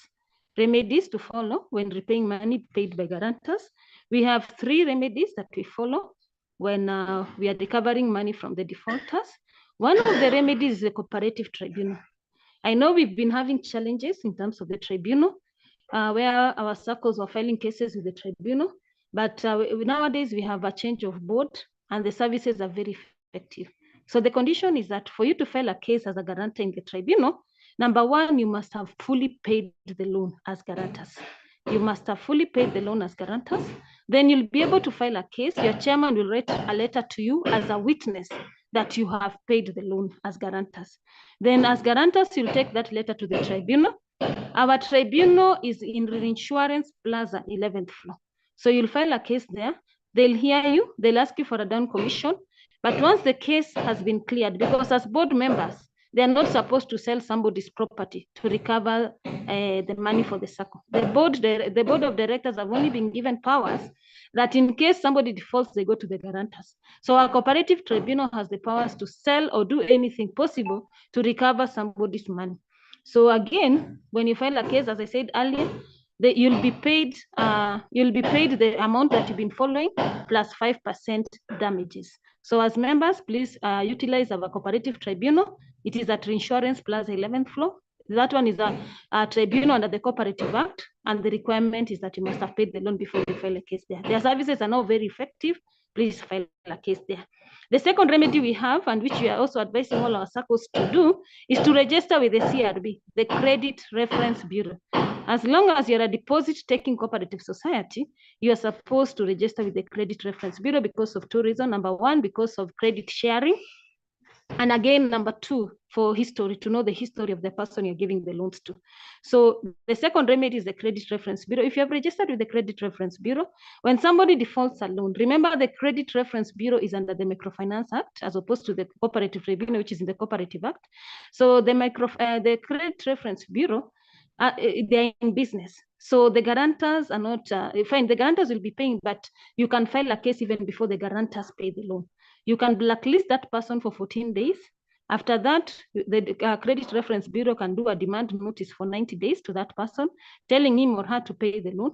After that, the society and the guarantors can engage the debt collectors under the CRB so that they're able to recover the money. But the cost of involving the debt collectors will now be charged on the guarantors. Once that person has paid, then the society can be able to recover the money that they deducted from the guarantors, and the guarantors can be able to be given back their money. So that is the second remedy. The third remedy natupendi sana ni ile ya kushikana mashati, but that one we don't like it so much because that one is suicidal and it's not good. So those are the three remedies that we have when recovering money from the guarantors and from the defaulters, and I would insist, please let us use them.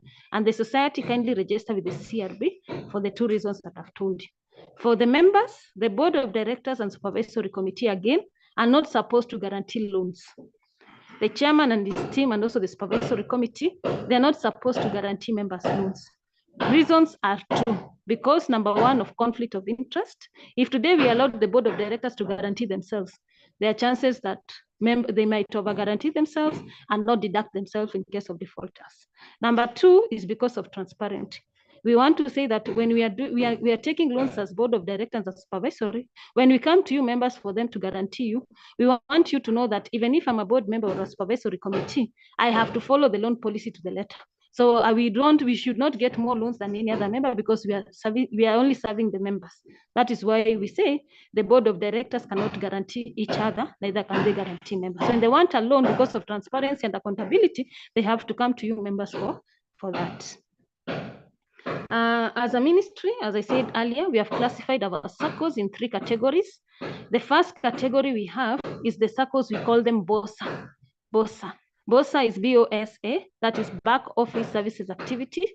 These are the SACCOs that, number one, have not attained 100 million in terms of deposits, and they do not have a share base of 5 million and above, a share capital of 5 million and above. Those ones, we call them BOSA. And that is where our SACCO is currently, KCA Sacco. Number two, we have SACCOs we call non-withdrawable deposit-taking SACCOs. Non-withdrawable deposit-taking SACCOs. These are SACCOs that have a share capital of 5 million and above and have a deposit of 100 million and above. We call them non-withdrawable deposit-taking SACCO. And these are the SACCOs in the year 2020. We took them to our regulator, which is called SASRA. So we'll be able to talk about that I just wanted to give you a history in the same. And in Kenya, we have about 185 non-withdrawable deposit-taking SACCOs. These are SACCOs that are doing what the banks are doing, it's only that they don't have a banking hall. Number three, we have SACCOs we call DT SACCOs. DT SACCOs are deposit-taking SACCOs. These are SACCOs that have a FOSA, have a front office services activity, they have a banking hall. They have a deposit they have a deposit over 100 million and above, and they have billions and above.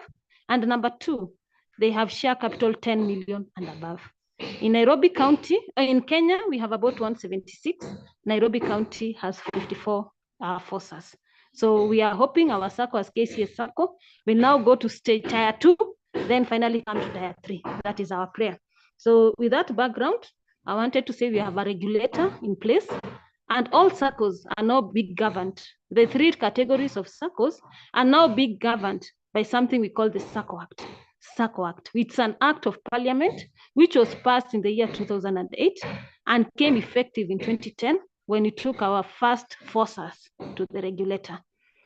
So we are saying with time, in 2020 again, we took our non-withdrawable deposit-taking SACCO.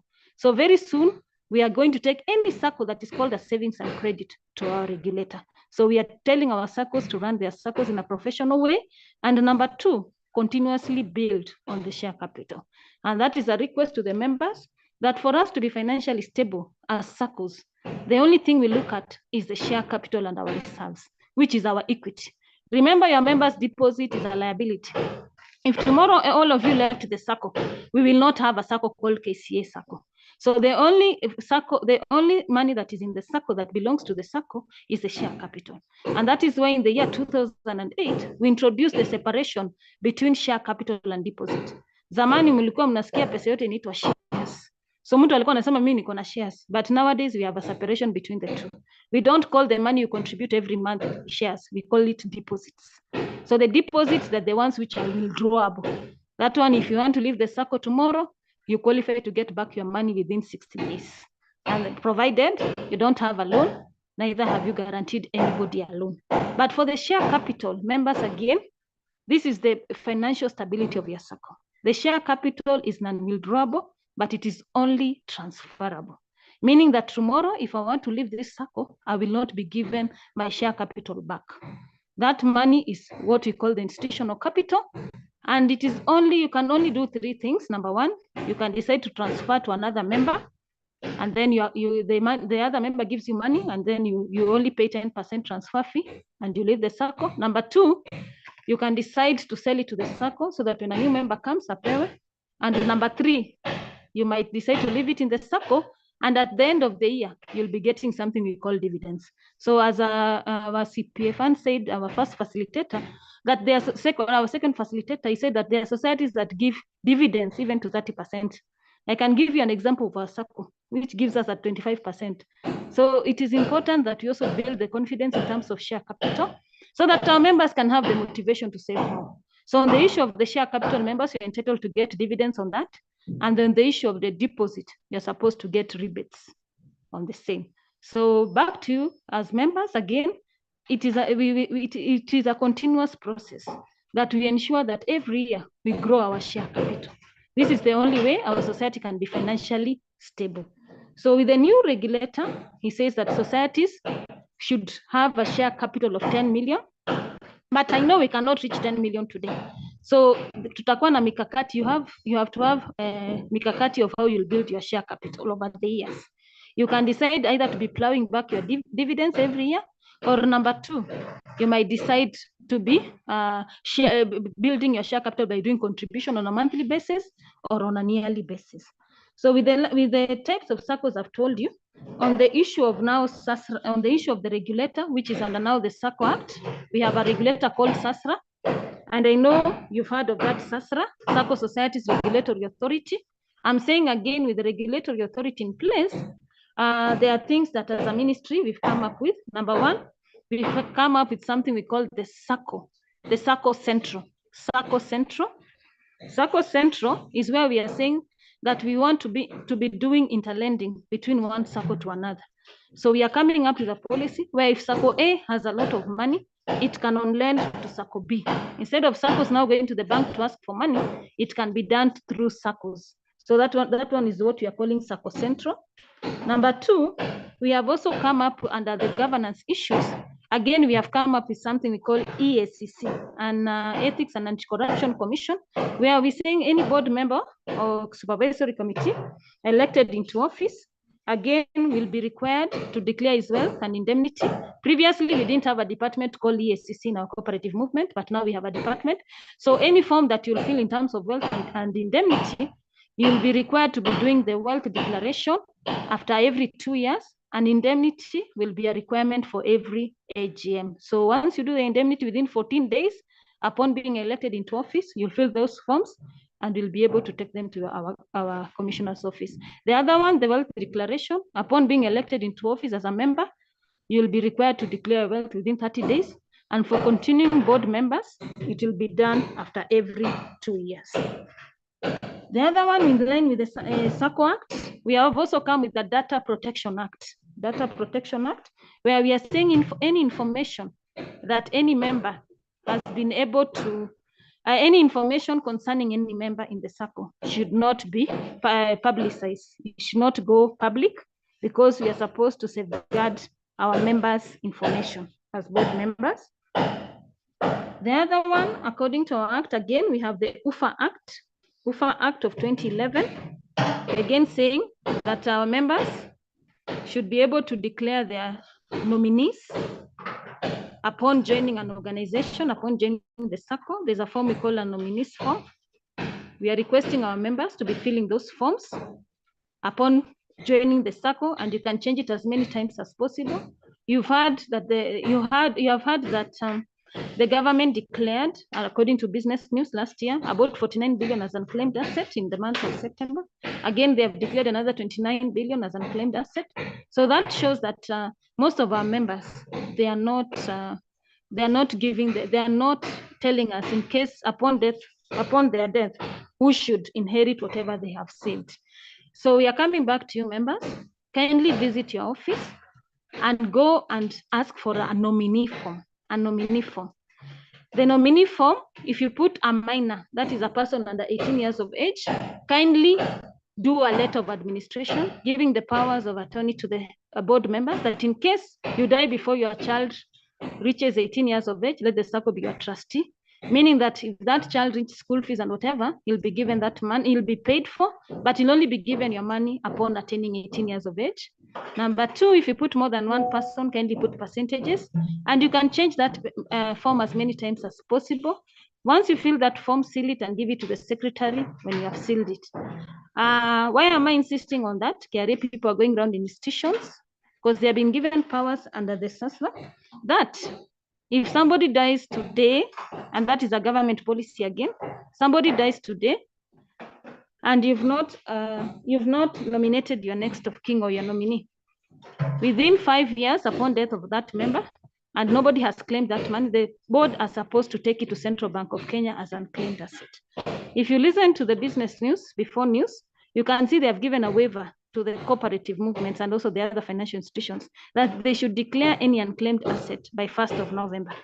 Failure to do that, they have very funny penalties. Number one, you can be jailed for 6 months, or you can also pay a penalty of 20 million. So again, back to you board members and also members, let us continuously update our nominees. Let us not have a challenge where KRA people, when they visit the office, wakikuja kuuliza watu wangapi wamekufa in the last 5 years, si ati watakuja kuomboleza, they want to see whether there's any unclaimed asset.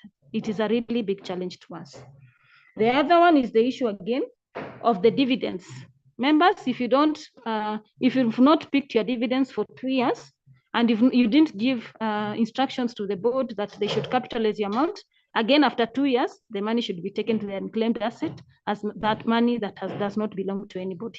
So it is upon us as board members during the AGM and also for the members to pass a resolution that in case somebody does not pick his dividends or his rebates, they should be plowed back so that we don't find our situation where we'll be taking our money to the unclaimed asset.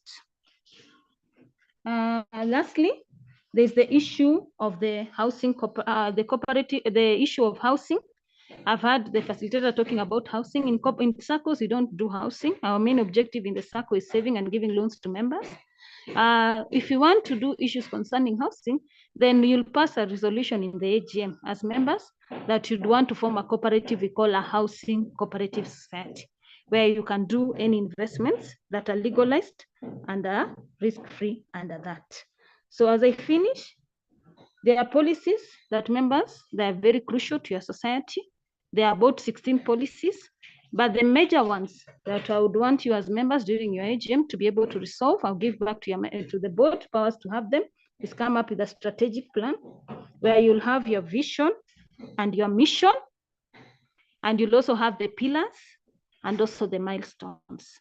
We want to see in the next 3 or 4 years where KCA Sacco will be. And by doing that, we'll see that the Sacco grows to greater heights. And one of your pillars would be in the next 5 years, we call you KCA Deposit Taking Sacco. That is one of my dreams in your pillars. The other one is an elections and nomination policy. Again, that one, we already passed it during the AGM. So coming to AGM next year, you'll be required to apply 1 month before the AGM if you are seeking for any election to be elected in the board. And the requirements are Chapter 6 of the Constitution of Kenya. You'll be required to give us your ID. You'll be required to give us certificate of clearance from CRB. Again, you'll be required to give us a certificate from HELP, clearance certificate from HELP, certificate of good conduct, and the deposits. I can't remember, members, whether we passed a resolution on the deposits that one should have before qualifying to be a board member. So be prepared, members, because one of your rights is to be elected or be elected as a committee member. So once we come to elections, a third of the management committee will be retiring. So we have put that policy so that each one of us can be elected as a board member or a supervisory committee. So once we come there, please apply. The other one, which is also very crucial, is the customer service delivery. Wherever we have an organization, your customer service is what will sell you. We have a lot of competition outside there. So the policy that will assist our members to feel they're comfortable with the Sacco, wasiende kwa fuliza na wasiende mahali popote, because tunataka Sacco isaidie members wetu iendelee, is the customer service. Let us put it in place that when a member applies for a loan and anything, let us have a strategy on how all those services will be given to our members at the tip of their hand. Nimefurahi mmesema as members, we are going, as committee members, we are going to have, we are going digital, and I know once we go digital, everything will be okay. So with those few remarks, I want to wish members well, and I want to say that this Sacco is going far and it will go far. The only thing that we require for you members is to do more savings. Kindly do more savings. It's your investment, and it is the only way you can succeed in life. In Saccos, we do not have ATMs. We call them another terrible mistake in Saccos, but instead, in Saccos, we call them MTA. MTA is you're making tremendous achievements through the Saccos. So don't be left behind. Now, thank you very much, and I wish you well. Back to you, Chair. Thanks. Thank you, Madam Roslyn, for your presentation. And I know it was a good presentation, though very fast, but I know we are going to get those particular information in writing so that we can be able to share to our members. I've seen them saying that they want to have those particular information in written so that they can go through them at their own free time. So thank you for the presentation. We'll work out members so that we get that particular information from her, then we can share with you. We are not that late. We are almost winding up. As we wind up, we have a few questions which we need to answer. Number one is from Dr. Njogo, and is asking, is there a maximum amount of investing in capital shares at Kcau Sacco? Can you propose an attractive interest rate? So I think our treasurer will be in a position to answer that. Thank you, treasurer. Good afternoon, members. Dr. Njogo, yes, we have share capital, and our minimum share capital is 10,000. Maximum is capped at 20% of the share capital of the Sacco. Last year, by the audited financial statement, our share capital was at 4.6. So 20% of that works out to 900,000 thereabouts. We have been giving attractive returns on dividends for share capital. For last year, we did 10% and 8% on rebates. So we are trying to build up that amount. So members, let's continue increasing our share capital. You can see the returns we are getting are competitive. Thank you. Thank you for that, Madam Treasurer. We have another question from Joram Mbaya from Kisumu, all the way from Kisumu. As a contractual staff, wish to buy off our loans, but unable due to contractual time limits, how can we be assisted by the Sacco in such scenario? We have one of our credit committee, Mr. Rogers Abongo, will answer you. Thank you, Rogers. Yeah, thank you, Joram, for raising this. I want to just mention two items.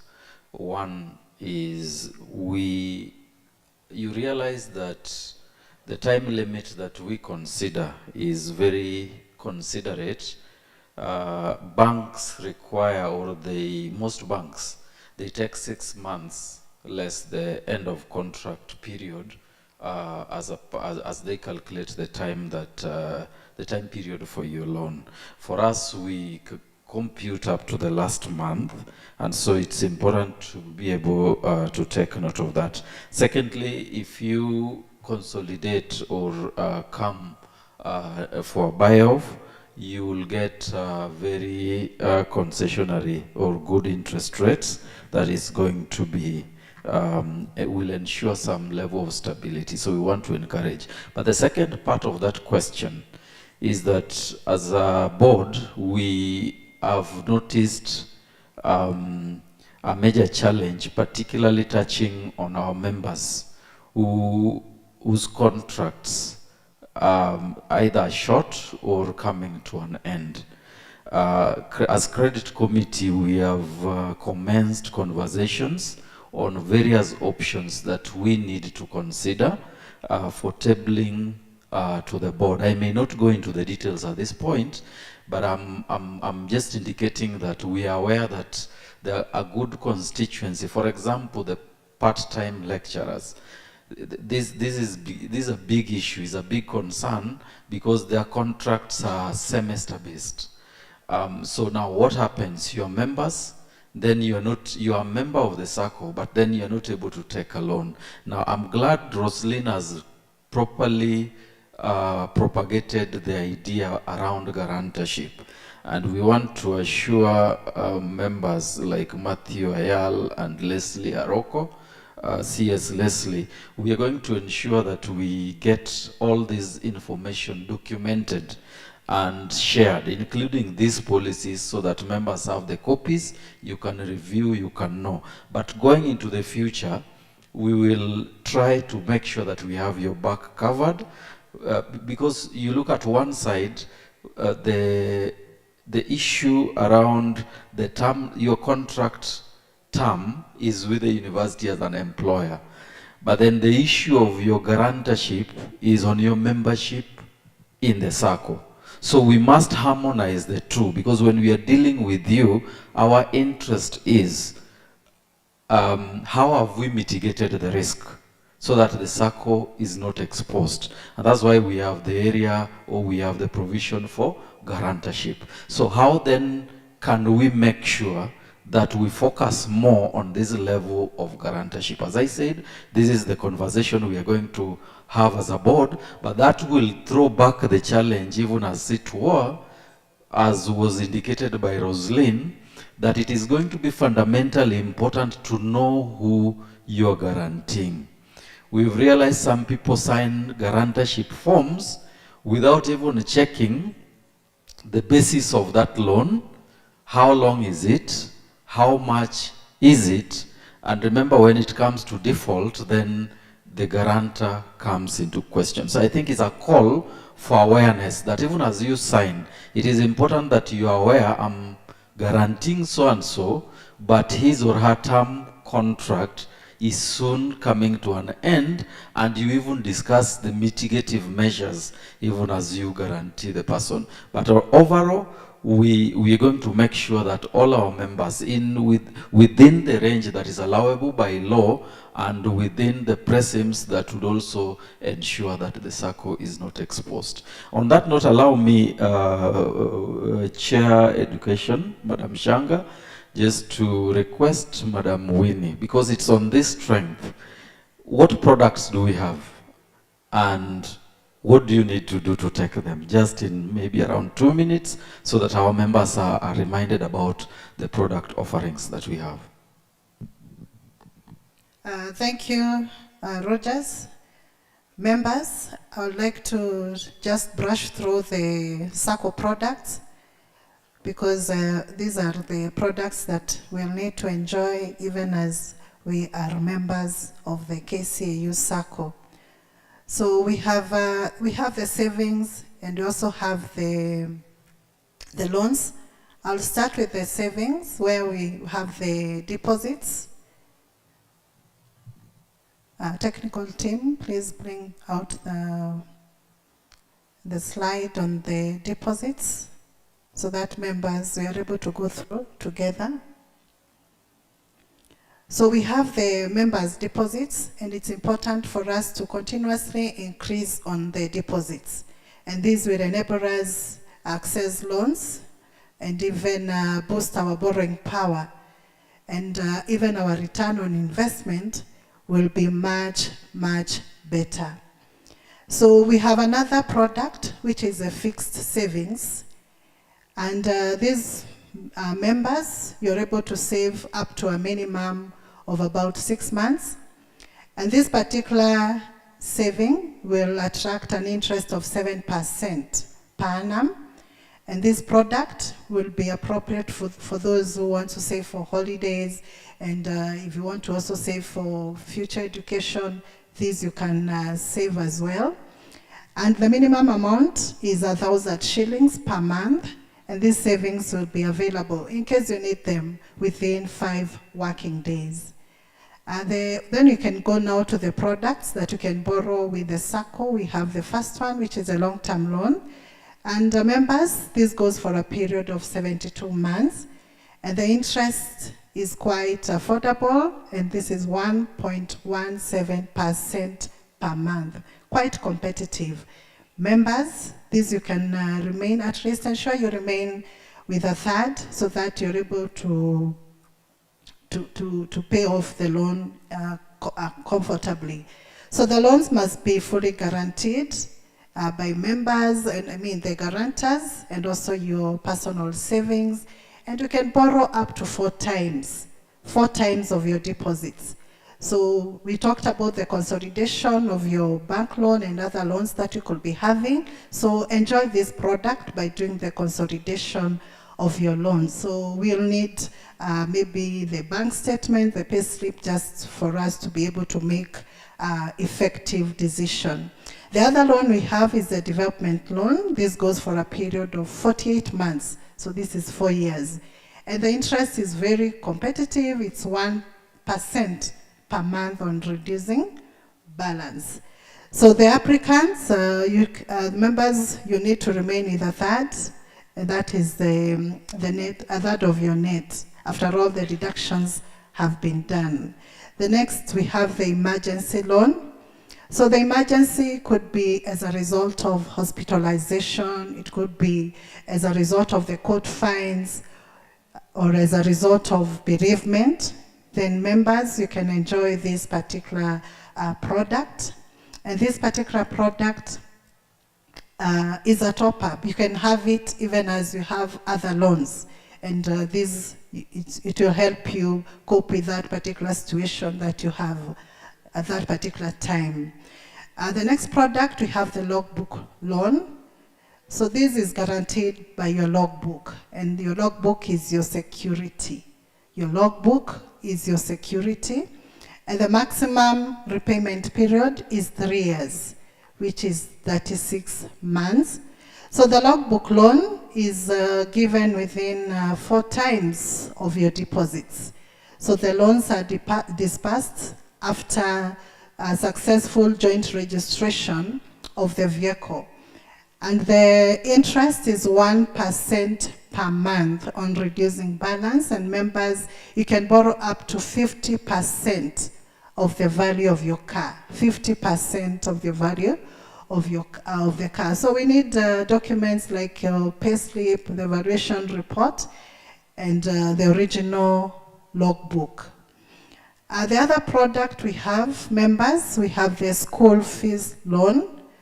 So school fees loan, this is taken to facilitate payment of the school fees, and it's given 4 times of your deposits and a maximum of 250,000 shillings. And this loan is guaranteed, should be granted to a member even though you have other outstanding loans like the long-term and the development. You can also enjoy this as long as it's within your deposits. So this is payable within a period of 1 year, that is 12 months.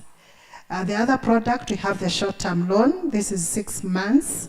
This is a product for 6 months, and the interest is quite competitive, 2% at a flat rate per month for 6 months.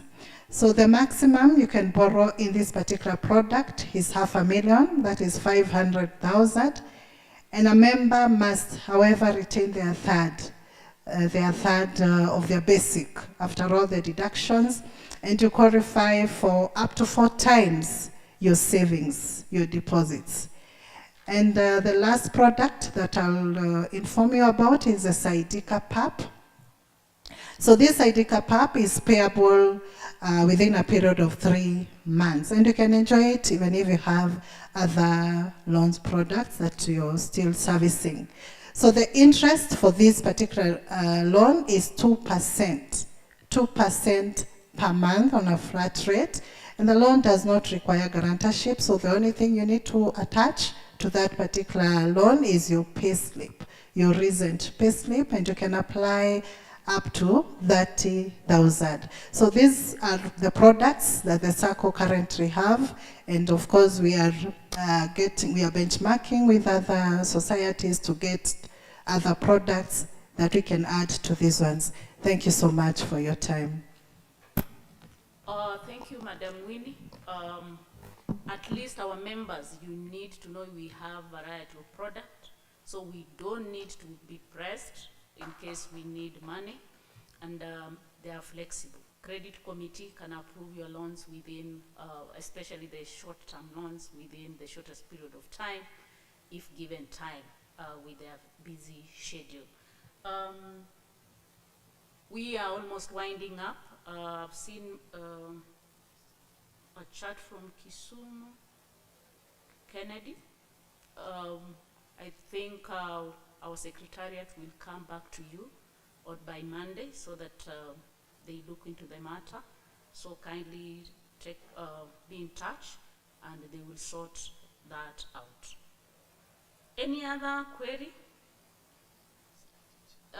We have strategy, as you've heard from our cooperative society member representative, that we need to have policies. We are coming up with policies, and the one that is ongoing strategy, which will also incorporate our members to come up with some of the things that we need to look at. That is members' participation during our strategic plan. It doesn't require us alone, but it requires effort from our members also to participate, so that we come up with a strategic plan for our Sacco. In 5 years, what are we supposed to do? What is our expectations? Where are we to be? Nomination form, I mentioned that. We are working on it. We'll be circulating it in the course of next week so that our members can be able to nominate their next of kin, give out information. We don't want where something has happened. It is natural. Anything can happen on us. And now we have fights here and there because someone did not give out proper information. So we want to build our database for our members so that we can be able to know who is the nominee of Shanga and all that. In case of anything, who is supposed to be responsible and who is supposed to be taking care of what is there in the Sacco. So I'll invite our chair just to give a brief on strategic plan, what are we doing and where are we. Thank you, Chair, and welcome. Thank you, Madam Shanga. So, as the board, we are working on strategic plan, and once we are managed to put our document in place, then we are going to call you so that you can be able to give us your input as members, so that by next year we can be able to launch a document together.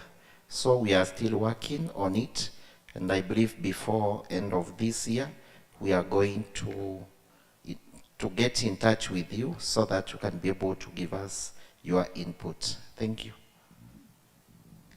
Thank you, members, on that. What I'll emphasize is, as a Sacco, let us work as a team, let us work as a family. We have part-timers who are in the house. You know them. We have new members of staff who have just joined Kcau University. Kindly recruit, and we usually have a token for that. When you recruit a member, there's something that we give to you. So you bring 5 members, then it is something good. Recruit members among ourselves. In your departments, we have new members. Kindly bring those members on board. Talk positive about our Sacco, and we are here to grow ourselves. Our slogan is Tujijenge Pamoja, and without that, we will never grow. So let us Tujijenge Pamoja as a team, as Kcau University fraternity.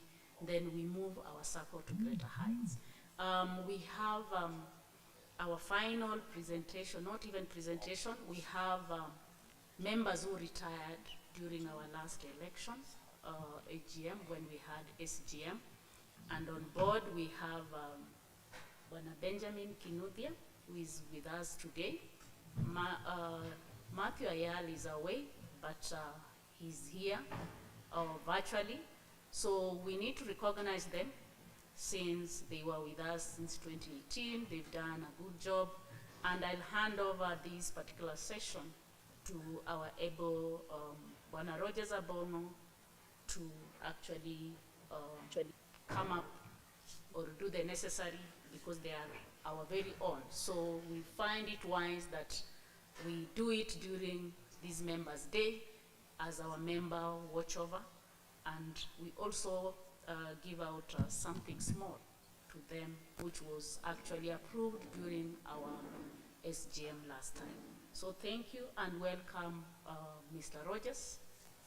Thank you very much, Madam Shanga, and our members. Thank you for keeping it here and for the faithfulness. It is important this morning that we celebrate the people we refer to as our champions. And this is going to be very critical because they have walked this journey, they have played a very critical role, and they have ensured that we have not dropped the ball. As Craig said sometimes the biggest milestone is deciding to create one.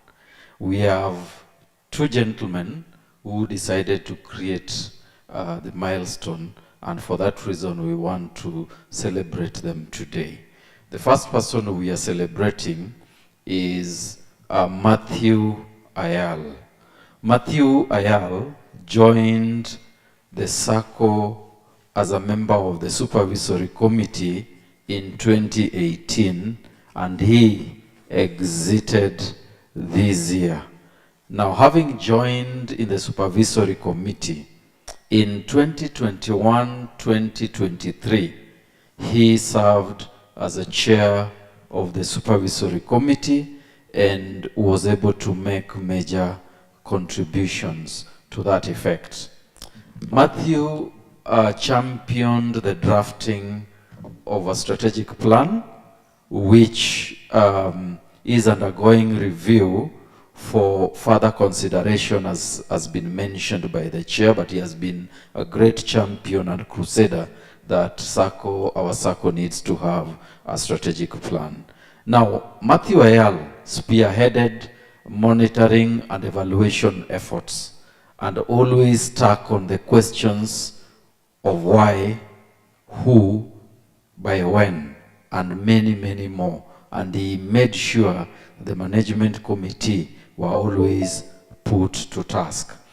Matthew Ayal championed the rebranding of our Sacco and was always a believer in the new look Sacco. And finally, he drove the compliance agenda. Ladies and gentlemen, it is a great honor that our chair recognizes and rewards Matthew Ayal. And Matthew Ayal is virtual, so we will award him virtually. But allow me to request the chair credit committee to come and receive this token on his behalf as the Sacco chair hands over this. And he needs, CPA Chengo needs to declare what exactly are you handing over to Matthew Ayal, and what does it mean for purposes of his memories while serving with us. Thank you, Mr. Rogers. So as the management, last year in our budget, we had proposed 50,000 to reward our members who have contributed to our Sacco growth. And today we are going to present two awards. That is number one, certificate, and plaque. And also we are going to transfer 20,000 to the two members, that is Mr. Benjamin Kinodia and Matthew Ayal. So on behalf, we have to We have certificate. Chairman, hand over the certificate first. And CPA Grody, please stand like Ayal. Now you are Matthew Ayal. So? Yeah, stand like Matthew Ayal. Yes, yes. So members, now this is Matthew Ayal, CPA Grony receiving on behalf of Matthew Ayal. Can we zoom that certificate, our crew, so that members are able to admire the beauty, the zest and the gist of this certificate, which then Ayal will celebrate. Thank you very much. Let's give a round of applause. And those of us digital, do it digitally. Thank you very much. Thank you very, very much. Thank you very much. Now let's hand over the plaque. Chairman, CPA Grony, put aside the certificate. And please know that your Ayal, even your smile should be like Matthew Ayal. I'm going to lead this citation. The appreciation presented to Matthew Ayal in recognition of your valued services and significant contribution to the KCA University Sacco Society Limited as a member of the supervisory committee. Thank you. Let's give him a round of applause. Thank you very much. Poses for the photo. Thank you, CPA Grony. You know, if Ayal spoiled things in the, you know, in the manner in which his reports were coming, then you would have been convicted. So thank you very much for that. Now, members, as you're standing that way, CPA Grony, Ayal is available online. The crew, the technical team, kindly enable Ayal to say a word, because these recognitions and appreciation of services that he rendered. So Ayal, if you can hear me, please go ahead and make a brief statement.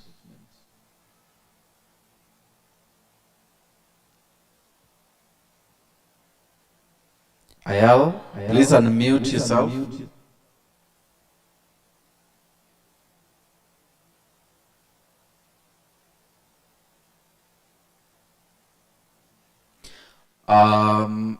Thank you. I'm aware Ayal is in the diaspora, so probably once we're able to get hold of him, we will give him a moment to just say something as we progress. Thank you very much, CPA Grony. You may take your seat, and please go with the two.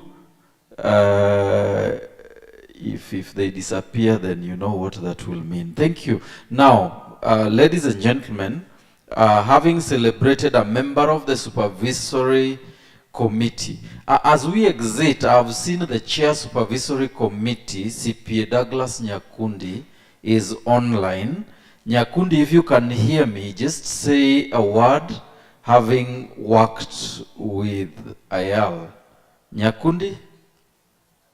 CPA Douglas Nyakundi, all the way from Western Kisumu.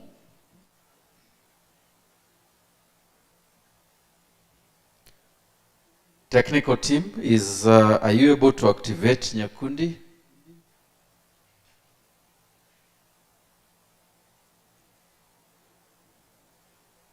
Okay. Okay, I think we'll proceed. Maybe in a bit, we'll just give them a moment. Members, just allow me to move to the next one. The next person we are celebrating today is a gentleman who dedicated his service and life for this great Sacco, none other than Benjamin Kinudhia.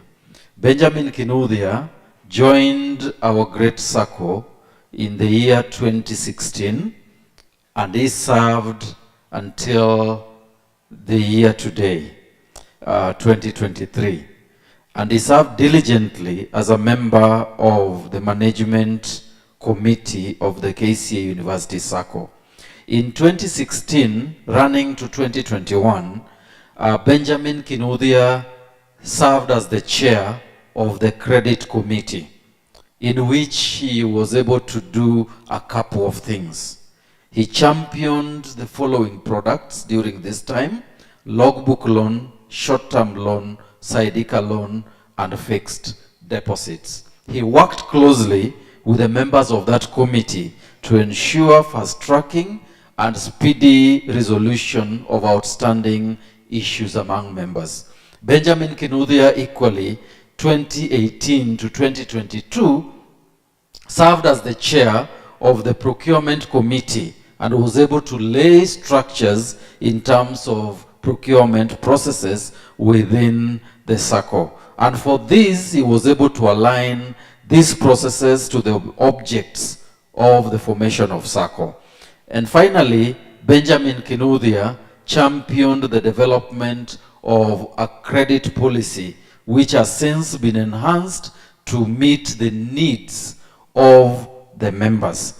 I have to mention that Benjamin Kinuthia was always available for the service of members, and at very short notice, he would always, and sometimes you would think he was a full-time employee of the Sacco. Ladies and gentlemen, I present to you Benjamin Kinuthia, a great member of this Sacco who has served diligently. Can we give him a round of applause? Let's give him a round of applause. Those of us digital, those of us who are following virtually, let's clap virtually as we celebrate this great man, Benjamin Kinuthia. Now, Kinuthia, please display your certificate now so that everybody can be able to see that this is a confirmation of your service. It's a certificate of service, and indeed, Chairman, you need to read what is written on that certificate. Certificate of service. This certificate is proudly presented to Benjamin Kinuthia for his outstanding services as elected member of Kcau University Sacco Limited management team between 2016 to 2023. Thank you once again, makofi ya Benjamin. Asante sana Benjamin. That one requires a very nice frame and you put it somewhere, either in your house or in your office, whichever you prefer. Let's move to the next of handing over the plaque, Chairman. Appreciation to, I'm going to lead.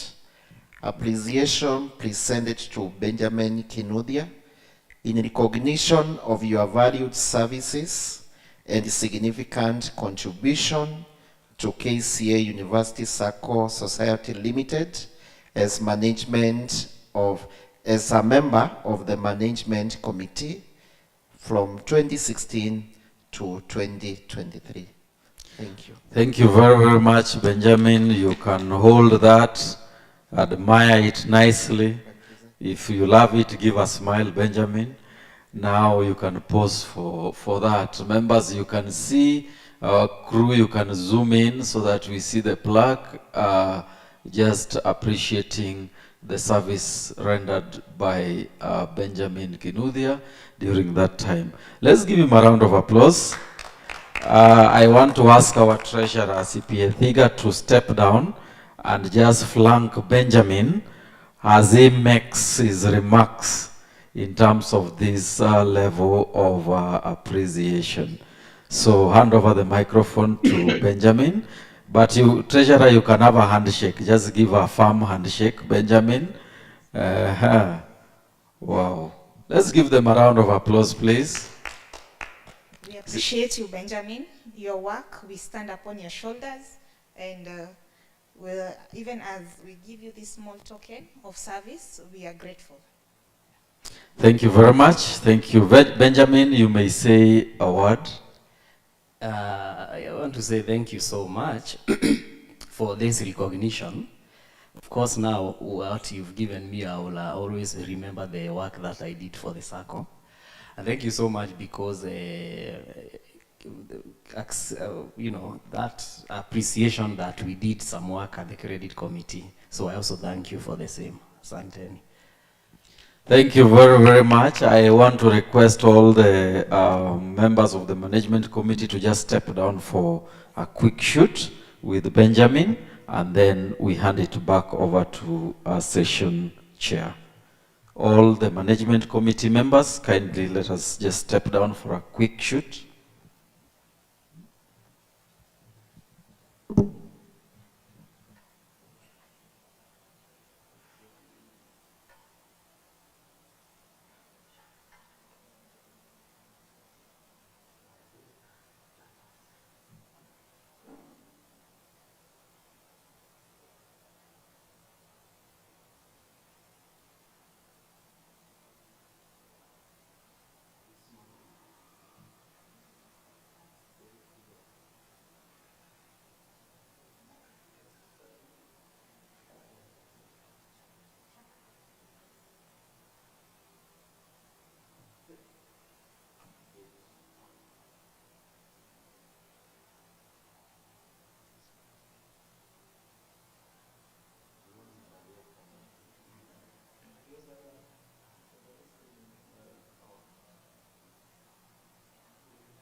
Thank you very much. Let's once again give Kinuthia a round of applause.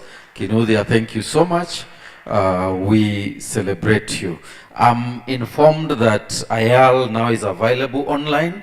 Ayal, if you can hear me, then please go ahead and take the stage, make very brief remarks on the basis of celebration for a service that you rendered to this Sacco for those many years. Ayal? Hello? Hello? Hello?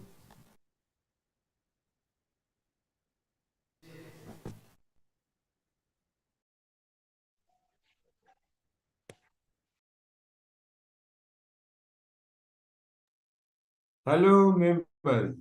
If you can get me, can you hear me? We can hear you. Hello, members.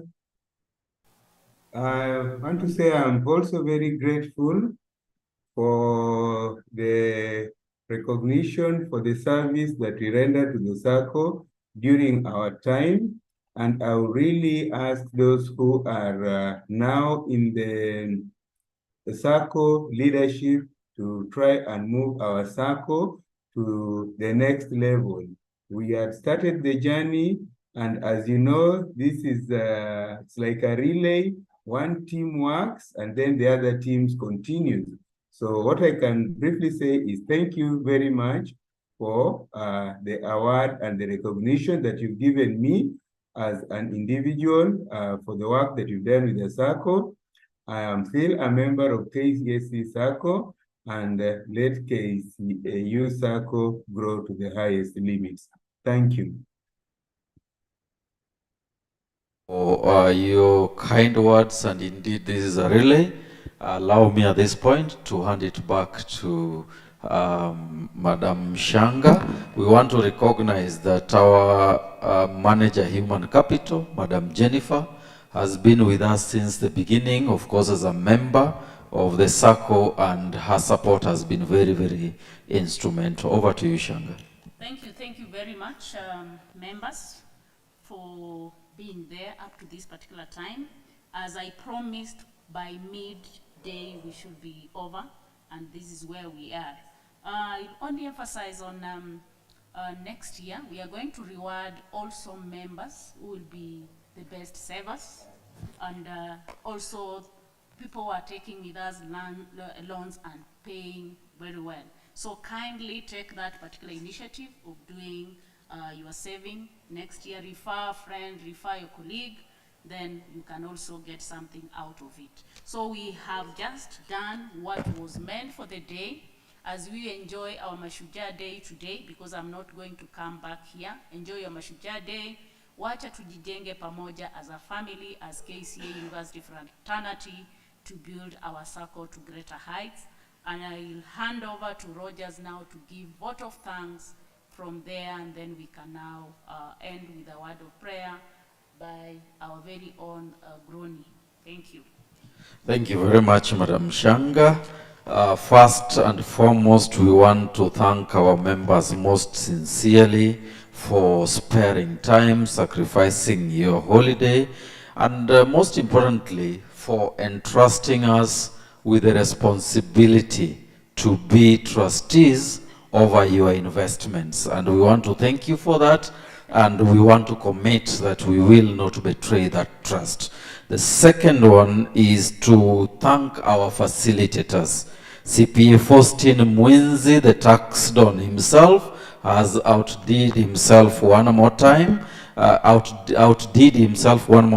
sorry, and we really have gotten a lot of nuggets and wisdom that will go a long way. CPF Makred Oching Oledinga has also really made a very, very good presentation, enlightened members, and now we are better and well guided. We want to thank Roslyn Nyamache, our cooperatives officer, Kasarani, for really continually coming through and for having facts on her fingertips. Really, we celebrate you, Roslyn, and we want to thank you for dedicating your Mashujaa Day just to be with us and to make such a great submission.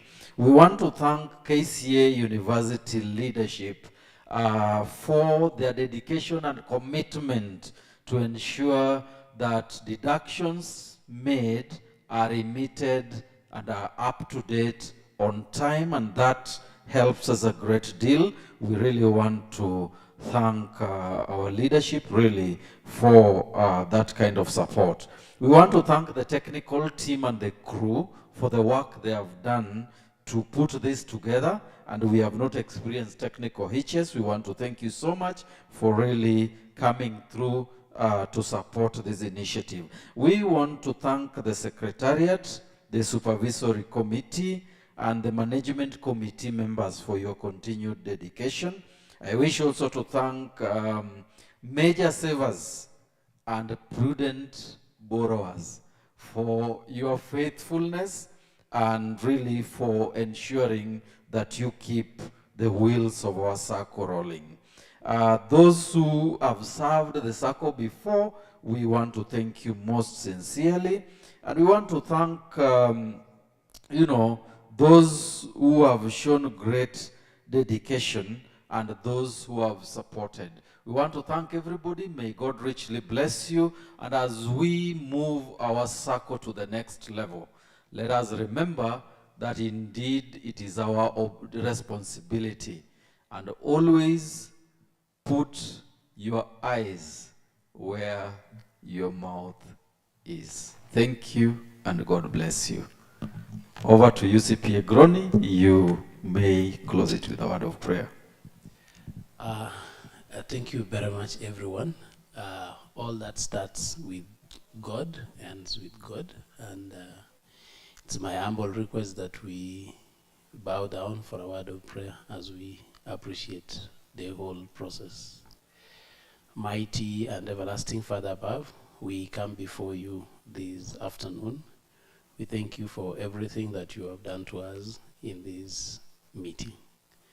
As we planned the meeting way long before the year just started, we did appreciate that it is you that guides our thoughts in this management committee. You guide our thoughts even as we manage the funds that belong to the children of God.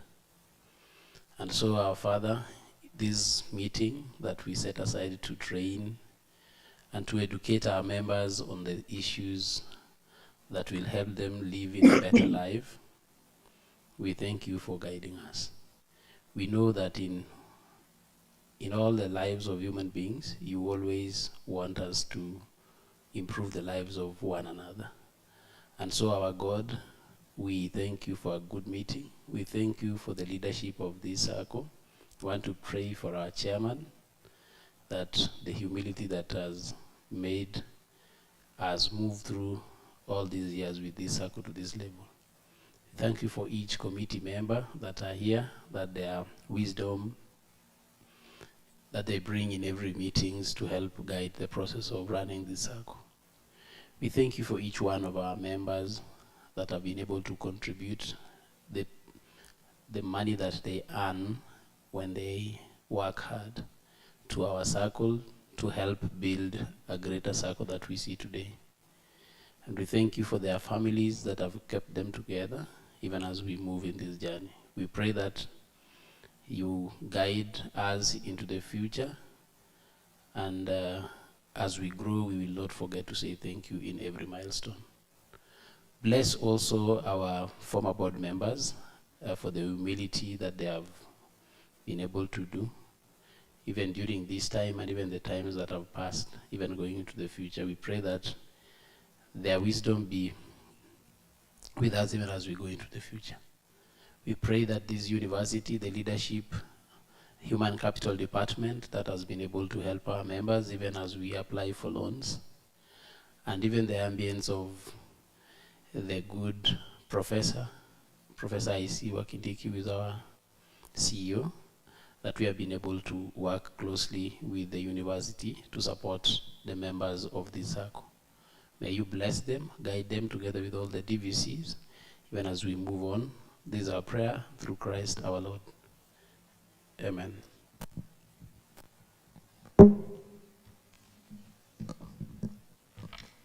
Thank you, members. Enjoy the rest of the day. Let's see you on Monday. Bye-bye for now.